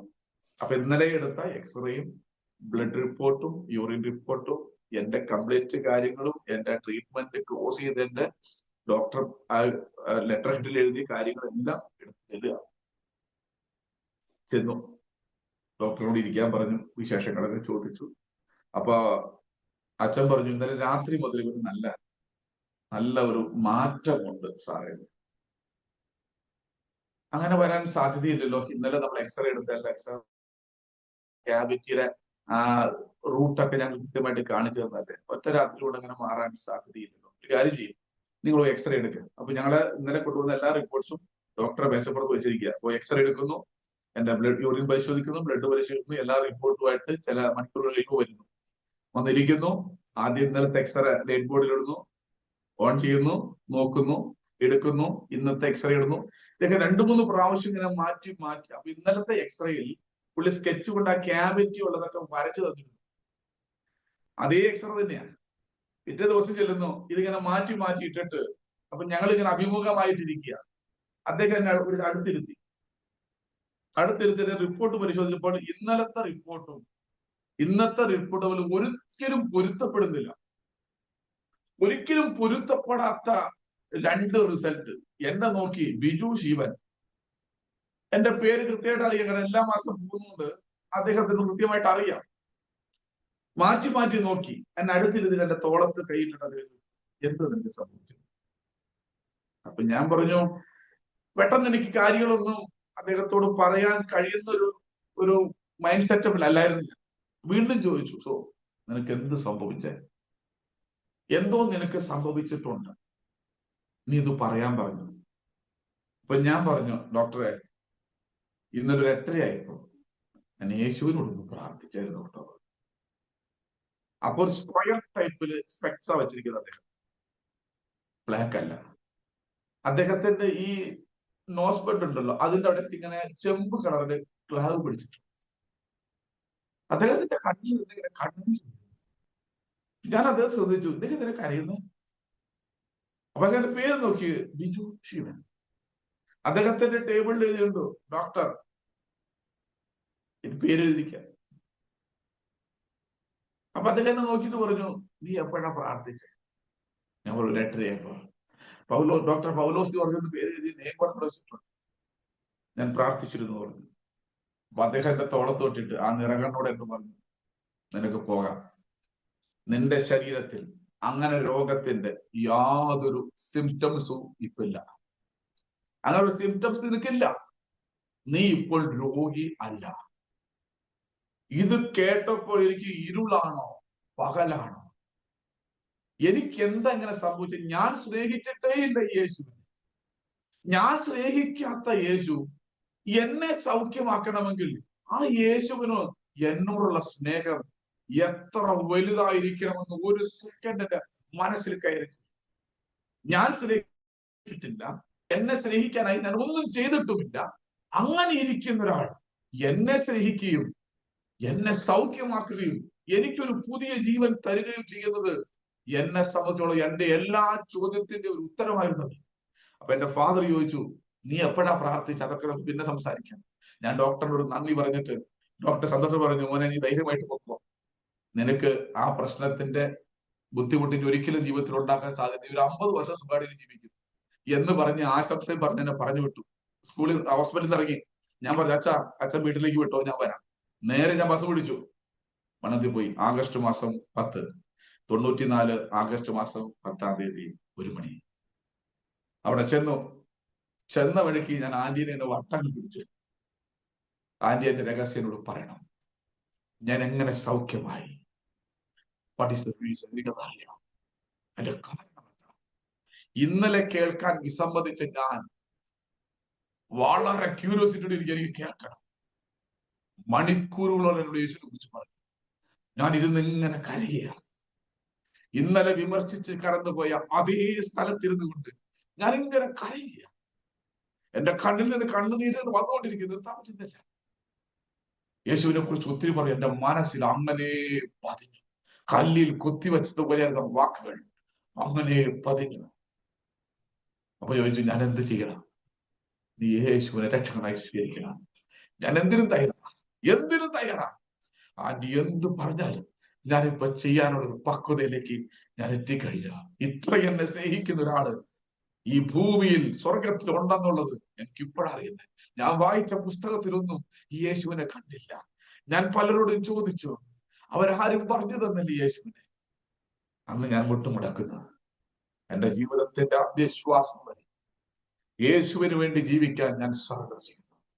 എന്റെ യേശുവിന് വേണ്ടി ഞാൻ ഹൃദയം വേർതിരിച്ചു. അന്ന് എന്റെ യേശുവിന്റെ ഉള്ളത്തിൽ വന്നതാണ്. ഇന്ന് വരെ ഞാൻ പുറത്തിറക്കി വിട്ടിട്ടില്ല. ഇന്നും ആ യേശു എന്റെ ഹൃദയത്തിൽ തന്നെയുണ്ട് 100%. എന്നിട്ട് ഒരു പുതിയ നിയമത്തിന്റെ ഒരു ബൈബിൾ തന്നു, ന്യൂ ടെസ്റ്റ്മെന്റ്, ഗിഡിയൻസിന്റെ ബ്ലൂ. എനിക്ക് പുസ്തകത്തോട് വായിക്കാൻ വലിയ താല്പര്യമുള്ളതുകൊണ്ട് ഞാൻ വീട്ടിൽ വന്നു വായിക്കാൻ തുടങ്ങി. ഒരു ദിവസം തന്നെ പല പ്രാവശ്യം വായിച്ചു. എനിക്ക് എന്റെ മനസ്സിൽ എനിക്ക് സന്തോഷം സഹിക്കാൻ പറ്റുന്നില്ല. എന്റെ അമ്മ ഒരു ശ്വാസം വിട്ട് വീസിംഗ് പ്രോബ്ലം ഉള്ള ഒരാളാണ്. ചൊവ്വാഴ്ച ദൂരം അവിടെ പ്രാർത്ഥനയുണ്ട്. അമ്മേനെ കൊണ്ടുപോയി. അമ്മയ്ക്ക് രോഗസൗഖ്യമായി. അമ്മ കർത്താവിനെ സ്വീകരിച്ചു. അനിയനെ കൊണ്ടുപോയി, അവൻ യേശുവിനെ സ്വീകരിച്ചു. അനിയത്തി കൊണ്ടുപോയി, അവളും സ്വീകരിച്ചു. അപ്പൊ ഞങ്ങൾ വീട്ടിൽ വന്ന് വിളക്ക് കത്തിക്കൽ പരിപാടിയില്ല. ഞാൻ എൻ്റെ ഓലയിൽ എഴുതിയ ജാതകം ഞാൻ അങ്ങ് കത്തിച്ചിട്ടുണ്ട്. അതിന്റെ ആവശ്യമില്ല. എന്റെ ജാതകത്തെക്കാൾ വലുത് എന്റെ ഹൃദയത്തിലൊന്ന് എഴുതി വെച്ചു ദൈവം തമ്പുരാന്റെ കൈകൊണ്ട്. ആരാണ് ദൈവമെന്നും എന്താണ് സ്നേഹമെന്നും ദൈവം എങ്ങനെയാണ് സ്നേഹിക്കുന്നതെന്നും നാം ദൈവത്തെ എങ്ങനെ സ്നേഹിക്കണമെന്നും നാം ദൈവത്തിന് വേണ്ടി എങ്ങനെ ജീവിക്കണമെന്നും എനിക്ക് കൃത്യമായിട്ട് കർത്താവ് സംസാരിച്ചു. അങ്ങനെ എന്റെ കുടുംബം രക്ഷിക്കപ്പെട്ട് ഞങ്ങൾ വീട്ടിൽ ഇങ്ങനെ ചെറിയ പാട്ടുകളൊക്കെ പാടും. അമ്മ നന്നായിട്ട് പാടുന്ന ഒരാളാണ്. അപ്പൊ ഇങ്ങനെ പ്രാർത്ഥനയ്ക്ക് മുമ്പ് കേട്ട പാട്ടുകൾ കൂടി വെറുതെ ഇങ്ങനെ കൈയടിക്കുമ്പോ അച്ഛൻ പറയും, ശാന്തെ ചോറ് വിളമ്പാൻ പറയും. കാരണം അച്ഛന് സമൂഹത്തോട് ഇത്തിരി ഈ സമൂഹത്തെ അച്ഛന് അച്ഛനെ അറിയാൻ എല്ലാവർക്കും സമൂഹത്തിൽ. അപ്പൊ അതുകൊണ്ട് നമ്മുടെ ഇമേജ് പോകരുതെന്ന് പറഞ്ഞാൽ അച്ഛൻ പലപ്പോഴും അതിന് റെസ്ട്രിക്ട് ചെയ്യും. എന്നാൽ കൃപയാൽ ഞങ്ങൾ പ്രാർത്ഥിച്ചു. ഞങ്ങൾ പോലും അറിയാതെ അച്ഛൻ അവിടെ ചെന്നു ആന്റിയുടെ അടുത്ത് യേശുവിനെ സ്വീകരിച്ചു. ഞങ്ങളോടൊപ്പം പ്രാർത്ഥിക്കാൻ മുട്ടുകുത്തി. കർത്താവിന്റെ കൃപയാൽ 1995 ഫെബ്രുവരി മാസം 19 തൃശൂർ മിഷ്യൻ കോട്ടേഴ്സിൽ പാസ്റ്റർ ഉമ്മൻ സി അബ്രഹാം എന്ന കർത്തദാസന്റെ കൈകീഴിൽ ഞങ്ങളുടെ കുടുംബം മുഴുവൻ സ്നാനമേൽക്കുവാൻ കർത്താവ് ഭാഗ്യം നൽകി. അതേ സമയം തന്നെ ഞങ്ങൾ രക്ഷിക്കപ്പെട്ടു വന്ന ശേഷം ഞങ്ങൾ സുവിശേഷം പറയുന്നു. ഞങ്ങളുടെ വീടിന്റെ അടുത്തുള്ള എന്റെ അനിയന്റെ കൂടെ പഠിച്ച ബൈജു എന്ന് പറയുന്ന ഒരു സഹോദരന്റെ മാതാപിതാക്കളും അവർ 2 മക്കളും അവരും ഞങ്ങളോടൊപ്പം അന്ന് സ്നാനപ്പെടുവാൻ ഉണ്ടായിരുന്നു. കൃപയാൽ അങ്ങനെ സ്നാനപ്പെട്ട് വലിയ സന്തോഷത്തോടെ കർത്താവ് കൊടുത്ത സൗഖ്യത്തെക്കാൾ ഉപരിയായി എന്നെ സ്വാധീനിച്ചത്, എന്നെ സ്നേഹിച്ചതാണ്. എനിക്ക് എന്റെ ശരീരത്തിൽ തന്ന സൗഖ്യത്തെക്കാൾ വലുതായി എന്നെ സ്വാധീനിച്ചത് യേശു എന്നെ സ്നേഹിച്ചതാണ്. ആർക്കും തോന്നാത്തത്, ആർക്കും തരാൻ കഴിയാത്തത്, ആർക്കും ചെയ്യാൻ കഴിയാത്തത് എനിക്ക് ചെയ്യാൻ ഇത്രമാത്രം എന്നോട് സ്നേഹം തോന്നണമെങ്കിൽ അതാണ് സാക്ഷാൽ സ്നേഹമെന്ന് എന്നെ സ്വാധീനിച്ചു. എന്റെ രോഗമൊക്കെ മാറി വീണ്ടും ഞാൻ സ്വർണ്ണപ്പണി എടുത്തു. ചില നാളുകൾ കഴിഞ്ഞു, ചില വർഷങ്ങൾ അങ്ങനെ പോയി. അങ്ങനെ വീട്ടിൽ പണിയാതെ ഞാൻ മുംബൈയിലുള്ള ഒരു മുംബൈ വെസ്റ്റിൽ കനറ ജ്വല്ലറിയിൽ എനിക്ക് പണിയെടുക്കാൻ ഒരു അവസരം കിട്ടി. അവിടെ വന്നു. നന്നായിട്ട് വർക്ക് ചെയ്യാൻ പറ്റുന്നുണ്ട്, ശരീരത്തിന് പ്രശ്നമില്ല. എല്ലാ ഞായറാഴ്ചയും മുടങ്ങാതെ ഞാൻ പള്ളിയിൽ പോകും, പ്രാർത്ഥനയിൽ സജീവ പങ്കാളിത്തം വഹിക്കും. അപ്പോ എന്റെ ഉള്ളിൽ ഞാൻ എവിടെ പ്രാർത്ഥനയ്ക്ക് പോയാലും എന്നെ കാണുന്ന കർത്തദാസന്മാർ മുഴുവൻ പറയും, നീ ദൈവവേലയ്ക്കുള്ളതാണ്. ഞങ്ങളുടെ കുടുംബത്തിൽ ആരും ദൈവവേല ചെയ്തിട്ടില്ല. ഇന്ന് വരെ അങ്ങനെ ആരും ചെയ്ത പാരമ്പര്യവുമില്ല, കണ്ടിട്ടുമില്ല, കേട്ടിട്ടുമില്ല.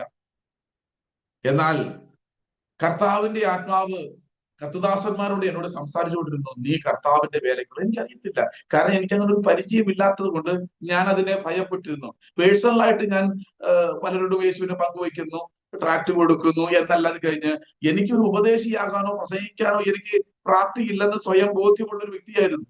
അങ്ങനെ കുറെ ധാരാളം ആളുകൾ മുംബൈയിൽ വർക്ക് ചെയ്തുകൊണ്ടിരിക്കുമ്പോൾ തന്നെ ഒരിക്കൽ ഒരു ഓണ സമയത്ത് ഞാൻ നാട്ടിൽ വരുന്നു. വീട്ടിൽ 2-3 ദിവസം ഉപവാസ പ്രാർത്ഥന നടക്കുക.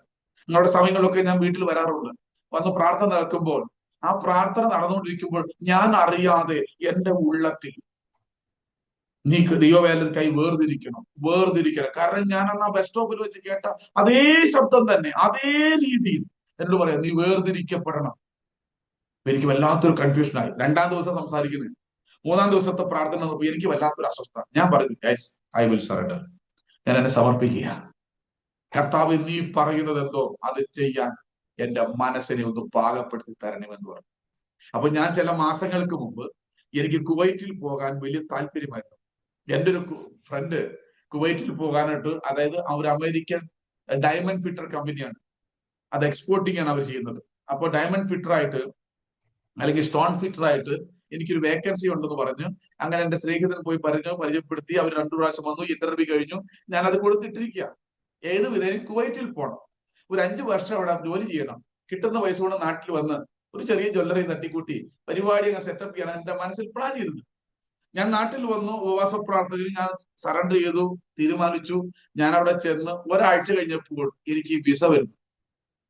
കുവൈറ്റിലെ സഫാത്തിലേക്ക്, ഈ കമ്പനിയിലേക്ക് എനിക്ക് ജോലി ശരിയായതിന്റെ വിസ വന്നു. ഞാൻ വല്ലാതെ കൺഫ്യൂഷനായി. ദൈവമേ, അങ്ങോട്ട് പോകുമോ ഇങ്ങോട്ട് പോകുമോ?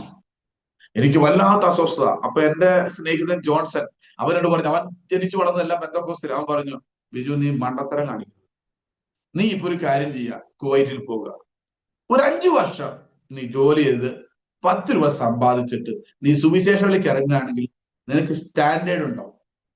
അല്ലെങ്കിൽ നീ വെറും ഒരു സാധാ ഉപദേശിയായിട്ട് പോകേണ്ടി വരും. അല്പം ചിക്കിലി ഉണ്ടെങ്കിൽ വിലയുള്ള. അവൻ അവന്റെ ഭാഷയിൽ എന്നോട് പറഞ്ഞു, ശരി നോക്കട്ടെ, നീ ഒരു കാര്യം ചെയ്യണം, ഈ വിസ ക്യാൻസൽ ചെയ്യിപ്പിക്കരുത്. ഞാൻ അത്ര ഉറപ്പ് പറഞ്ഞിട്ടാണ് അദ്ദേഹം നിനക്ക് വേണ്ടി വിസ പറഞ്ഞതും ശരിയാക്കിയതൊക്കെ. നീ ദൈവത്തോട് ക്യാൻസൽ ചെയ്ത് ന്യായമായ ശമ്പളം കിട്ടുന്ന ഒരു കാര്യം. അപ്പൊ ഞാൻ റൂമിൽ പോയി ഉപവസിച്ചു പ്രാർത്ഥിച്ചു. കർത്താവ് പറഞ്ഞിട്ടോ, നീ എന്നോട് പറഞ്ഞ വാക്ക് മാത്രം പാലിക്കുക. ഞാൻ അവനോട് പറഞ്ഞു, ജോൺസർ, ഞാൻ പോകുന്നില്ല, ഞാൻ സുവിശേഷങ്ങളിലേക്ക് ഇറങ്ങാം. നീ ഒരിക്കലും കരയേണ്ടി വരും, സാരമില്ല എന്ന് പറഞ്ഞു. അങ്ങനെ 97 ഞാൻ അവിടെ നിന്ന് കല്യാൺ സ്റ്റേഷനിൽ നിന്ന് എന്റെ ബൈബിളും എന്റെ ഇവിടെ നിന്ന് കൊണ്ടുപോയി കംപ്ലീറ്റ് ഡ്രസ്സുമായി ഞാൻ കല്യാൺ സ്റ്റേഷനിൽ ജയന്തി ജനത ട്രെയിൻ കാത്തു നിൽക്കുക. അപ്പോ എന്റെ ഭാവിയെ കുറിച്ചുള്ള എന്റെ വലിയ സങ്കല്പങ്ങളും പ്രതീക്ഷകളും ഒക്കെ ഞാൻ സ്റ്റോപ്പ് ചെയ്തിരിക്കുക. What happen next? ഒരു ചോദ്യം എന്റെ ഉള്ളിൽ കിടക്കും, അടുത്തത് ഇനി എന്താ? ഞാൻ തീരുമാനിച്ചു, ജോലിയും വിട്ടു, ഇവിടെ നിൽക്കുന്നു. ഇനി നാട്ടിൽ ചെന്നാൽ എന്ത് ചെയ്യണം?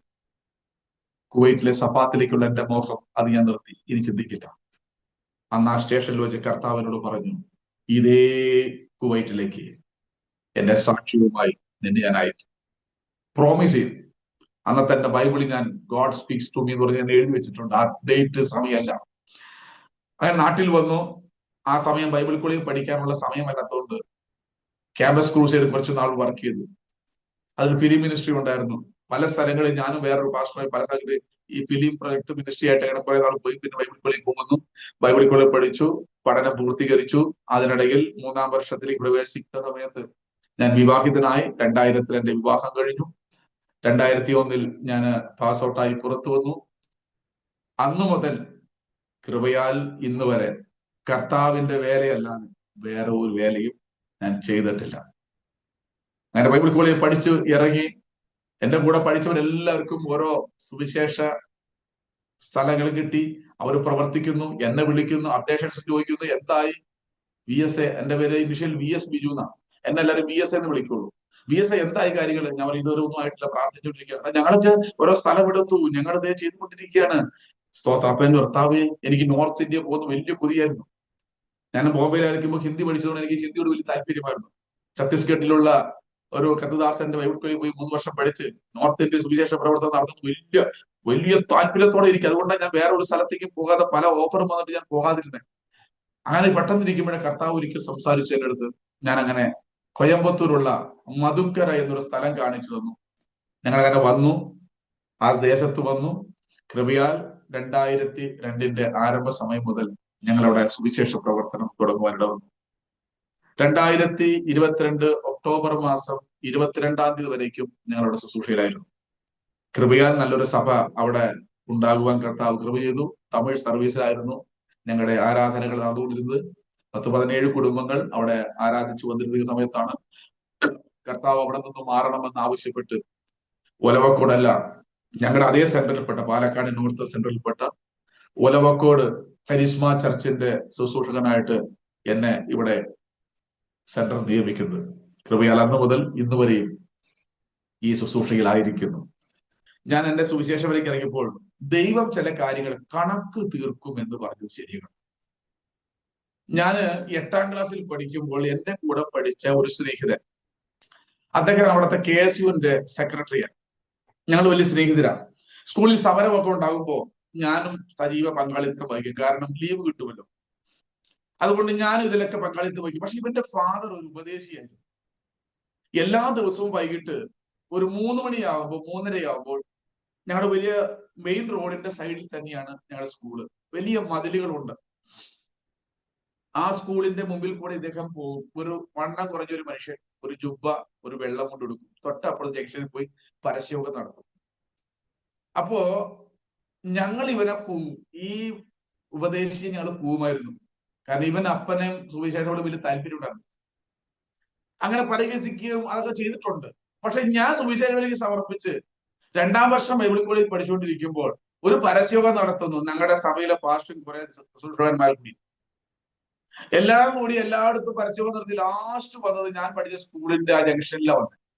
അവിടെ വന്നപ്പോ എന്റെ സഭയിലെ പാസ്റ്റർ പറഞ്ഞു, ബിജു പ്രസംഗിക്കാൻ പറഞ്ഞു. ഞാൻ ഇതുവരെ പ്രസംഗിച്ചിട്ടില്ല. അവിടെ കൊണ്ടു നിർത്തി എന്നെ അങ്ങ് പ്രസംഗിപ്പിച്ചു. ഞാൻ പ്രസംഗിച്ചു. എന്റെ മനസ്സിൽ നിന്നൊന്നും ഓർമ്മയിലില്ല. ഞാൻ വീട്ടിൽ പോയി കിടന്നുറങ്ങുമ്പോ സ്വപ്നത്തിൽ ആ ഉപദേശി പ്രസംഗിക്കുമ്പോൾ നീ അവിടെ നിന്ന് കളിയാക്കിയ നിന്നെ തന്നെ അവിടെ കൊണ്ട് നിർത്തി ഞാൻ പ്രസവിച്ചു. കർത്താവ് കട നിർത്തി. എനിക്ക് വലിയ ദുഃഖം തോന്നി. കർത്താവ് എന്റെ അറിവില്ലായ്മ കൊണ്ടാ. ആ മനുഷ്യൻ കർത്താവിന്റെ വേലക്കാരൻ ഇത്ര വിലയുള്ള വ്യക്തിയെന്ന് അറിഞ്ഞില്ലെങ്കിൽ ഒരിക്കലും ഞാൻ ചെയ്യില്ലായിരുന്നു. ഞാനൊരു തമാശക്ക്, ഒരു കളിയാക്കി, ഇദ്ദേഹത്തിന് വേറെ പണിയൊന്നുമില്ലേ എന്നൊക്കെ പറഞ്ഞ് പരിഹസിച്ച എന്നെ നീ ആ പണിക്ക് വിളിച്ച് അവിടെ തന്നെ കൊണ്ടു നിർത്തി എന്നെ കൊണ്ട് പ്രസംഗിച്ച കടം തീർത്തില്ലേ. അതുകൊണ്ട് ദൈവത്തോട് അങ്ങനെയുള്ള നിലകളിൽ ഒരു കടക്കാരനായിരിക്കാൻ ഞാൻ ഇന്നുവരെ ആഗ്രഹിച്ചിട്ടില്ല, ഞാൻ ചെയ്തിട്ടുമില്ല. കൃപയാൽ ഇന്നയോളം കർത്താവിന്റെ വേലയിൽ ഇരിപ്പാനും അനേക സ്ഥലങ്ങളിൽ കർത്താവിന്റെ വേലയുടെ ബന്ധത്തിൽ കടന്നു പോകാനും ശുശ്രൂഷിപ്പാനും ഒക്കെ കർത്താവ് എനിക്ക് കൃപയാൽ ഇന്നയോളം ഭാഗ്യം നൽകിയിരിക്കുന്നു. എന്നെ കേൾക്കുന്ന ദൈവമക്കളെ, ജീവിതത്തിൽ നമ്മളെ രൂപാന്തരപ്പെടുത്താൻ കഴിയുന്നത് ഈ ലോകത്തിന്റെ സംഹിതകളോ തത്വശാസ്ത്രങ്ങളോ ഒന്നുമല്ല. നമ്മളെ ആത്മാർത്ഥമായി സ്നേഹിക്കുന്ന, നമ്മളെ ആത്മാർത്ഥമായി സ്നേഹിച്ചത് കൊണ്ട് തന്റെ ജീവൻ നൽകിയ ഇത്രയും വലിയൊരു കർത്താവിനെ നിങ്ങൾ നഷ്ടമാക്കിയാൽ അതായിരിക്കും നിങ്ങളുടെ ജീവിതത്തിലെ ഏറ്റവും വലിയ നഷ്ടമെന്ന് ഞാൻ എന്നെ കേൾക്കുന്ന പ്രിയപ്പെട്ടവരോട് ഞാൻ പങ്കുവെക്കട്ടെ. നിങ്ങളുടെ ജീവിതത്തിൽ ഏറ്റവും വലിയ നഷ്ടം നിങ്ങൾ സമ്പാദിച്ചത് നഷ്ടപ്പെടുന്നതല്ല. നിങ്ങളെ പ്രാണന് തുല്യം സ്നേഹിച്ച ഒരു യേശുവിനെ നിങ്ങൾ സ്നേഹിക്കാതെ പോയാൽ അതാണ് നിങ്ങളുടെ ജീവിതത്തിലെ ഏറ്റവും വലിയ നഷ്ടമെന്ന് ഞാൻ സ്നേഹത്തിന്റെ ഭാഷയിൽ നിങ്ങളോട് പങ്കുവയ്ക്കുന്നു. ഇന്ന് ഞാനും എൻ്റെ ഭാര്യ, എൻ്റെ മക്കളും, എൻ്റെ കുടുംബവും കർത്താവിന്റെ വേലയിലും ഞങ്ങൾ അനുഭവിക്കുന്ന സന്തോഷവും സമാധാനവും ആശ്വാസവും അത് പറഞ്ഞറിയിക്കാൻ വാക്കുകൾക്ക് അതീതമാണ്. യേശുവിന്റെ സ്നേഹത്തിൽ നിൽക്കുവാനും യേശുവിന്റെ സ്നേഹത്തിൽ നിലനിൽക്കുവാനും സ്വർഗത്തിലെ ദൈവം ഞങ്ങളെ ഇന്നയോളം സഹായിക്കും. എന്നെ കേൾക്കുന്ന പ്രിയമുള്ളവരെ, ഈ സാക്ഷ്യം നിങ്ങളുടെ ജീവിതത്തിൽ വാസ്തവമായി ദൈവത്തിന്റെ പരിശുദ്ധാത്മാവ് നിങ്ങളെ സ്പർശിക്കുമെന്ന് എനിക്ക് 100% ഉറപ്പുണ്ട്. കാരണം അനേക സ്ഥലങ്ങളിൽ ഞാൻ എൻ്റെ സാക്ഷ്യം പറഞ്ഞപ്പോൾ അനേക ഹൃദയങ്ങളെ അത് സ്പർശിക്കുന്നത് എനിക്ക് നേരിട്ട് കാണുവാൻ കഴിഞ്ഞിട്ടുണ്ട്. അതുവരെ യേശുവിനെ അറിയാത്ത പലരും യേശുവിനെ സ്വീകരിക്കുന്നത് എന്റെ ജീവിതാനുഭവത്തിൽ നിന്ന് കാണുവാൻ ഇടയായിത്തീർന്നുണ്ട്. അങ്ങനെയെങ്കിൽ ഈ സാക്ഷ്യം കേൾക്കുന്ന പല ഹൃദയങ്ങളെയും സ്വർഗത്തിലെ ദൈവം രൂപാന്തരപ്പെടുത്തി നിങ്ങൾ ഓരോരുത്തരും യേശുവിന്റെ യഥാർത്ഥ മക്കളായി തീർന്ന് ദൈവരാജ്യത്തിന്റെ അവകാശികളായി തീരുവാൻ കർത്താവ് നിങ്ങളെ ഏവരെയും സഹായിക്കുമാറാകട്ടെ എന്ന് ഞാൻ ആശംസിക്കുന്നു, പ്രാർത്ഥിക്കുന്നു. പ്രത്യേകാൽ ഈ അരോമ TV ചാനലിലേക്ക് സാക്ഷ്യം പറയാൻ എന്നെ ക്ഷണിച്ച ബഹുമാന്യ കർത്താവിന്റെ ദാസൻ പാസ്റ്റർ ഡാനിയൽ ജോൺ അവരോട് ഞങ്ങളുടെ കുടുംബത്തിന്റെ പേരുള്ള പ്രത്യേക നന്ദി അറിയിക്കുന്നു. കർത്താവ് അവരെ ധാരാളമായി അനുഗ്രഹിക്കുമാറാകട്ടെ. അവരുടെ ചാനലിന്റെ പ്രവർത്തനങ്ങളും അവരുടെ ചാനലിലൂടെ അവരെ ശ്രമിക്കുന്ന എല്ലാവരെയും കർത്താവ് ധാരാളമായി അനുഗ്രഹിക്കട്ടെ എന്ന് ആശംസിക്കുന്നു, പ്രാർത്ഥിക്കുന്നു. God bless you all. Amen, amen. Thank you കർത്താവിന്റെ ദാസൻ പാസ്റ്റർ ബിജു ശിവൻ. ഇത്രത്തോളം സമയം അനുഗ്രഹിക്കപ്പെട്ടതായ ജീവിതാനുഭവം, ദൈവം നടത്തിയ അത്ഭുതകരമായ വഴികൾ ദൈവനാമ മഹത്വത്തിന് വേണ്ടി പങ്കുവയ്ക്കുവാൻ സർവകൃപാലുവായ ദൈവം കർത്താവിൻ്റെ ദാസന് കൃപ ചെയ്തത് ഓർത്ത് ഞാൻ ദൈവത്തിന് നന്ദി പറയുന്നു. ഒരു ഹൈന്ദവ കുടുംബത്തിൽ ജനിച്ചു വളർത്തപ്പെട്ട് നല്ല ശിക്ഷണത്തോടെ, നല്ല പാരമ്പര്യ പശ്ചാത്തലത്തിൽ, നല്ല നിലയിൽ, നല്ല നിലവാരമുള്ളവനായി ജീവിതം, ബാല്യകാലം നല്ല ഓർമ്മകളായി നിലകൊള്ളുമ്പോൾ തന്നെ, ഒന്നുകൂടി പറഞ്ഞാൽ ഒരു സ്വർണ്ണപ്പണിക്കാരൻ്റെ കുടുംബത്തിൽ ഒരു സ്വർണ്ണപ്പണിയൊക്കെ ചെയ്ത് ആ ഒരു നിലയിൽ ബിസിനസ് മേഖലയുമായി ബന്ധപ്പെട്ട് മെച്ചപ്പെട്ട നിലവാരം ലോകപ്രകാരം നയിക്കാമായിരുന്ന സാഹചര്യത്തിൽ നിന്ന് ദൈവത്തിൻ്റെ രാജ്യത്തിൽ ദൈവനാമ മഹത്വത്തിനു വേണ്ടി ദൈവത്തിന് പ്രയോജനമുള്ളവനായി തീരുവാൻ തക്കവണ്ണം ദൈവം തിരഞ്ഞെടുത്ത ഒരു വ്യക്തി തീർച്ചയായിട്ടും തികച്ചും വ്യത്യസ്തമായ ഒരു തിരഞ്ഞെടുപ്പായിരുന്നു എന്ന് പറയുന്നതിൽ യാതൊരു തർക്കവുമില്ല. ഒരു സ്വർണ്ണപ്പണിക്കാരനെ സംബന്ധിച്ചിടത്തോളം ഒരു സാധാരണ വ്യക്തിയല്ല. വളരെ വിലപിടിപ്പുള്ളതായ, വളരെ മനുഷ്യമായി നോക്കിയാൽ ഏറ്റവും വിലമതിക്കുന്നതായ ഒരു വസ്തുവാണ് സ്വർണം. അങ്ങനെ ആ ഒരു സ്വർണവുമായി ബന്ധപ്പെട്ടുള്ള ഒരു തൊഴിൽ മേഖല തിരഞ്ഞെടുത്ത്, അല്ലെ ആ ഒരു മേഖലയുമായി ബന്ധപ്പെട്ട് സസൂക്ഷ്മം അതിൽ ശ്രദ്ധ കേന്ദ്രീകരിച്ചെങ്കിൽ മാത്രമേ ആ സ്വർണം എത്ര വിലയുള്ളതാണെന്ന് പറഞ്ഞാലും അതിൻ്റെ മനോഹരമായ രീതിയിൽ അതിനെ പണിതെടുത്ത്, പറഞ്ഞല്ലോ വ്യത്യസ്തമായ രൂപത്തിലും ഭംഗിയിലും ഒക്കെ ആ കാലയളവിൽ പ്രസിദ്ധി ആർജിച്ച പല ആഭരണങ്ങളെക്കുറിച്ചും പേര് പറയുകയുണ്ടായി.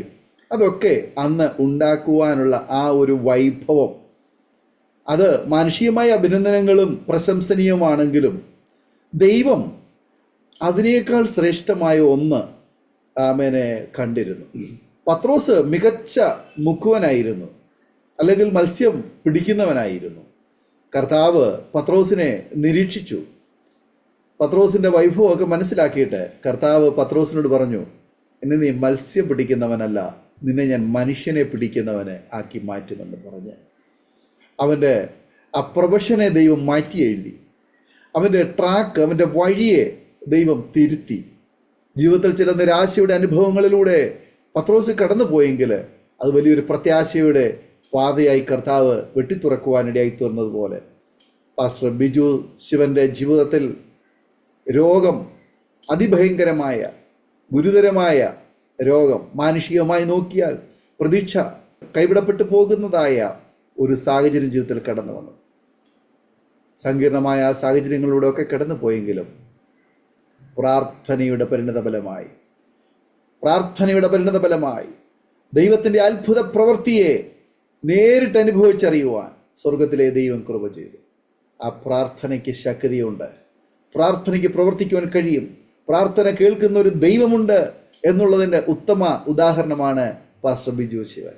അതുകൊണ്ട് കർത്താവിന് വേണ്ടി, കർത്താവിൻ്റെ വേലയ്ക്ക് വേണ്ടി ദൈവം വിളിച്ച് തിരഞ്ഞെടുക്കുവാനിടയായി തോന്നുന്നു. സത്യമൊക്കെ അറിഞ്ഞിട്ടും വീണ്ടും സ്വർണ്ണപ്പണിയിലേക്ക് പോയി. അതെ, പത്രോസിനെ പോലെ കർത്താവിനെ അറിഞ്ഞിട്ട് വീണ്ടും മത്സ്യം പിടിക്കാൻ പോയതുപോലെ പോയെങ്കിലും കർത്താവ് വിട്ടില്ല. വേറെയും വഴി തിരഞ്ഞെടുത്തു. കുവൈറ്റിലൊക്കെ പോകാൻ വേണ്ടിയിട്ട് അവസരങ്ങളുണ്ടായിരുന്നു. എന്നാൽ കർത്താവ് മടക്കി വരുത്തി സറണ്ടർ ചെയ്തു. പൂർണ്ണമായി പത്രോസിനെ പോലെ ഏൽപ്പിച്ചു കൊടുത്തു. കർത്താവെ അങ്ങനെ ഉപയോഗിക്കണമേ എന്ന് ഏൽപ്പിച്ചു കൊടുത്തു കഴിഞ്ഞപ്പോൾ കർത്താവ് ഉപയോഗിക്കുവാൻ തുടങ്ങി. കർത്താവിന് സാക്ഷ്യം വഹിക്കുന്ന, ഉത്തമ സാക്ഷ്യം വഹിക്കുന്ന നല്ലൊരു ആമേനെ സാക്ഷിയായി, കർത്താവിൻ്റെ ക്രൂശി ചുമക്കുന്ന ഒരു നല്ലൊരു ശിമയോനായി മാറുവാൻ തക്കവണ്ണം കർത്താവ് തിരഞ്ഞെടുത്തല്ലോ. ദയമായ കർത്താവ് ബിജു പാസ്റ്ററെയും കുടുംബത്തെയും അനുഗ്രഹിക്കട്ടെ. ശുശ്രൂഷ മണ്ഡലങ്ങളെ ദൈവം അനുഗ്രഹിക്കട്ടെ. ദൈവസഭയെ അനുഗ്രഹിക്കട്ടെ. പ്രവർത്തന മേഖലകളെ ദൈവം അനുഗ്രഹിക്കട്ടെ. ഈ സാക്ഷ്യം കേൾക്കുന്ന അരോമ ടിവിയുടെ ശ്രോതാക്കളെ, നിങ്ങൾക്കും വലിയ അനുഗ്രഹമായി തീരും എന്ന് ഞങ്ങൾ പൂർണ്ണമായി വിശ്വസിക്കുന്നു. നിശ്ചയമായിട്ടും നിങ്ങളുടെ ചുറ്റുപാട്, നിങ്ങളുടെ സുഹൃത്തുക്കൾക്ക് ഒക്കെ ഈ സാക്ഷ്യം ഒരു അനുഗ്രഹമായി തീരേണ്ടത് അവരുമായി പങ്കുവയ്ക്കുമല്ലോ. കർത്താവ് നമ്മെല്ലാവരും അനുഗ്രഹിക്കട്ടെ. ഇതുപോലെ അനുഗ്രഹിക്കപ്പെട്ട ജീവിതാനുഭവം നയിക്കുവാൻ നിങ്ങളെയും കർത്താവ് സ്വാഗതം ചെയ്യുന്നു. ഒരു നിമിഷം നമ്മളായിരിക്കുന്നിടത്ത് നമ്മുടെ കണ്ണുകളെ അടയ്ക്കാം, ഹൃദയങ്ങളെ ഏകാഗ്രമാക്കാം. ദൈവത്തിന് ഭയഭക്തിയോടെ, പ്രാർത്ഥനയോടെ ദൈവമുൻപാകെ നമ്മെ തന്നെ ഏൽപ്പിച്ചു കൊടുക്കാം. അവരുമിച്ച സ്തോത്രത്തിലും പ്രാർത്ഥനയിലുമായിരിക്കുമ്പോൾ കർത്താവിൻ്റെ ദാസൻ പാസ്റ്റർ ബിജു അരോമ ടിവിയുടെ ശ്രോതാക്കൾക്ക് വേണ്ടി ഒരു നിമിഷം പ്രാർത്ഥനയിൽ നമ്മെ സഹായിക്കും. പ്രാർത്ഥിക്കാം. പരിശുദ്ധ കർത്താവേ, വാഴ്ത്തപ്പെട്ട നല്ല പിതാവേ, നല്ല സമയത്തിനായി നന്ദി. കർത്താവ് ഈ പകലിൽ ഞങ്ങൾക്ക് ഒരുമിച്ച് അരോമ ടിവിയുടെ കർത്താവ് പ്രേക്ഷകരും ഒരുമിച്ച് കർത്താവിനെ സ്തുതിപ്പാൻ അവിടുന്ന് സഹായിച്ചതോർക്ക് നന്ദി പറയുന്നു. കർത്താവെ, ഈ TV ചാനലിലൂടെ അവരെ കേൾക്കുന്ന ആയിരക്കണക്കിന്, ലക്ഷക്കണക്കിന് ജനങ്ങൾക്ക് അവരുടെ ശുശ്രൂഷകൾ അനുഗ്രഹമായി തീരുവാനും, കേൾക്കുന്ന ഓരോ ഹൃദയങ്ങളുടെ ഉള്ളിൽ ദൈവത്തിന്റെ പരിശുദ്ധാത്മ ശക്തമായി ഇടപെടുവാനും, യേശു കർത്താവ് മാത്രമാണ് രക്ഷകനെന്ന് അവർ തിരിച്ചറിയുവാനും, അവരുടെ മനസ്സ് പുതുക്കി രൂപാന്തരപ്പെട്ട് അവരുടെ ജീവിതയാത്രകൾ മുഴുവൻ യേശുവിനോട് കൂടെ തന്നെ ആയിരിക്കാൻ സ്വർഗത്തിൽ ദൈവം സഹായിക്കുമാറാകണമെന്ന് പ്രാർത്ഥിക്കുന്നു. ദൈവത്തിന്റെ പരിശുദ്ധാത്മാവ് എല്ലാവരും സഹായിക്കണം, എല്ലാവരെയും വിടുവിക്കണം. ഞങ്ങളുടെ നാമം മാത്രം അകത്തും എഴുതണം. യേശു ക്രിസ്തുവിന്റെ നാമത്തിൽ പ്രാർത്ഥിക്കുമ്പോൾ കേൾക്കണമേ ഞങ്ങളുടെ സ്വർഗസ്ഥ പിതാവേ. ആമേൻ, ആമേൻ, ആമേൻ, ആമേൻ. താങ്ക് യു കർത്താവിന്റെ ദാസൻ പാസ്റ്റർ ബിജു ശിവൻ. ഇത്രത്തോളം സമയം അനുഗ്രഹിക്കപ്പെട്ട ജീവിതാനുഭവം, ദൈവം നടത്തിയ അത്ഭുതകരമായ വഴികളെയും കുറിച്ച് പങ്കുവയ്ക്കുവാൻ, പ്രത്യേകിച്ച് ഒരു കാര്യം എടുത്തു പറഞ്ഞു. ഞാൻ സ്നേഹിക്കാത്ത യേശു എന്നെ സ്നേഹിച്ചു. ആ യേശുവിനെ കുറിച്ചുള്ള നല്ല സാക്ഷ്യം പങ്കുവയ്ക്കുവാൻ കടന്നു വന്നതിന് കർത്താവിന്റെ ദാസരുടെ കുടുംബത്തോടുള്ളതായ അഭിനന്ദനങ്ങളും നന്ദിയും അറിയിക്കുന്നു. കർത്താവ് അനുഗ്രഹിക്കട്ടെ. പിന്നെ സൗഖ്യാരോഗ്യം ദീർഘായുസ്സും തട്ടെ. കർത്താവിനോട് ഏറെ പ്രയോജനപ്പെടുവാൻ കർത്താവിനെ ഉപയോഗിക്കട്ടെ എന്ന് ആശംസിക്കുന്നു, പ്രാർത്ഥിക്കുന്നു. അതുപോലെ തന്നെ ഞങ്ങളെ കേട്ടുകൊണ്ടിരിക്കുന്ന അരോമ ടിവിയുടെ ഓരോ ശ്രോതാക്കളുള്ളതായി നന്ദി, സ്നേഹം അറിയിക്കുന്നു. തീർച്ചയായിട്ടും നിങ്ങൾക്ക് ഈ അനുഗ്രഹിക്കപ്പെട്ട സാക്ഷ്യം വലിയൊരു ആശ്വാസത്തിന്, ഉത്തേജനത്തിന് കാരണമായി തീർന്ന് നിങ്ങൾ പൂർണ്ണമായി വിശ്വസിക്കുന്നു. തീർച്ചയായിട്ടും നിങ്ങൾക്ക് അനുഗ്രഹമായെങ്കിൽ നിങ്ങളുടെ പ്രിയപ്പെട്ടവർക്ക്, സുഹൃത്തുക്കൾ കൂടി ഷെയർ ചെയ്ത് കൊടുക്കും. അവരും കേട്ട് അനുഗ്രഹിക്കപ്പെട്ട് അതിലൂടെ ദൈവനാമം മയപ്പെടുവാൻ ആമേനിടയായിത്തീരുമല്ലോ. മാത്രമല്ല നിങ്ങളുടെ വിലയേറിയ അഭിപ്രായങ്ങളും നിർദ്ദേശങ്ങളും കമൻറ്റ് ബോക്സിൽ രേഖപ്പെടുത്താവുന്നതാണ്. അതുപോലെ തന്നെ നിങ്ങൾക്കൊരു പ്രാർത്ഥനാ വിഷയമുണ്ട്, ഞങ്ങളുമായി ബന്ധപ്പെടുവാൻ ആഗ്രഹിക്കുന്നെങ്കിൽ സ്ക്രീനിൽ കാണുന്ന വാട്സപ്പ് നമ്പറിൽ ഞങ്ങളെ വിവരം അറിയിക്കൂ. ഞങ്ങൾ നിങ്ങൾക്ക് പ്രാർത്ഥിക്കാം. അതുപോലെ തന്നെ അരോമ ടിവിയുടെ വെബ്സൈറ്റ് നിങ്ങൾക്ക് സന്ദർശിക്കാവുന്നതാണ്. aroma.tv.co.in എന്ന വെബ്സൈറ്റ് നിങ്ങൾ സന്ദർശിക്കൂ. അടുത്ത അനുഗ്രഹിക്കപ്പെട്ട ഒരു ജീവിതാനുഭവമായി വീണ്ടും കാണുമ്പോഴേയും എല്ലാ പ്രിയപ്പെട്ടവർക്കും goodbye. God bless you all. ആമേൻ.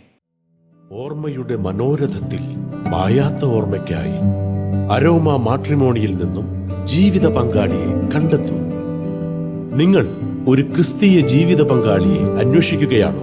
അതോ മക്കൾക്ക് അനുയോജ്യമായ ഒരു തക്ക തുണയ്ക്ക് വേണ്ടി പ്രാർത്ഥിക്കുന്ന വ്യക്തിയാണോ? എങ്കിൽ അരോമ മാട്രിമോണി നിങ്ങൾക്ക് വേണ്ടിയാണ്. ഇന്നു തന്നെ സൗജന്യമായി രജിസ്റ്റർ ചെയ്യൂ. അരോമ മാട്രിമോണിയുടെ പ്രത്യേകതകൾ: രജിസ്ട്രേഷൻ തികച്ചും സൗജന്യം. ലോകത്തെവിടെയുമുള്ള അനുയോജ്യമായ ക്രിസ്തീയ ജീവിത പങ്കാളിയെ തിരഞ്ഞെടുക്കാം. വിവാഹം നടക്കുന്നതുവരെ സർവീസ് ലഭിക്കുന്നു. ഏറ്റവും ചെറിയ പാക്കേജുകളും തിരഞ്ഞെടുക്കാം. അരോമ മാട്രിമോണി നിങ്ങൾക്കായി ഒരുക്കുന്നു വിവാഹം പരമാനന്ദം. Email aroma matrimony2020@gmail.com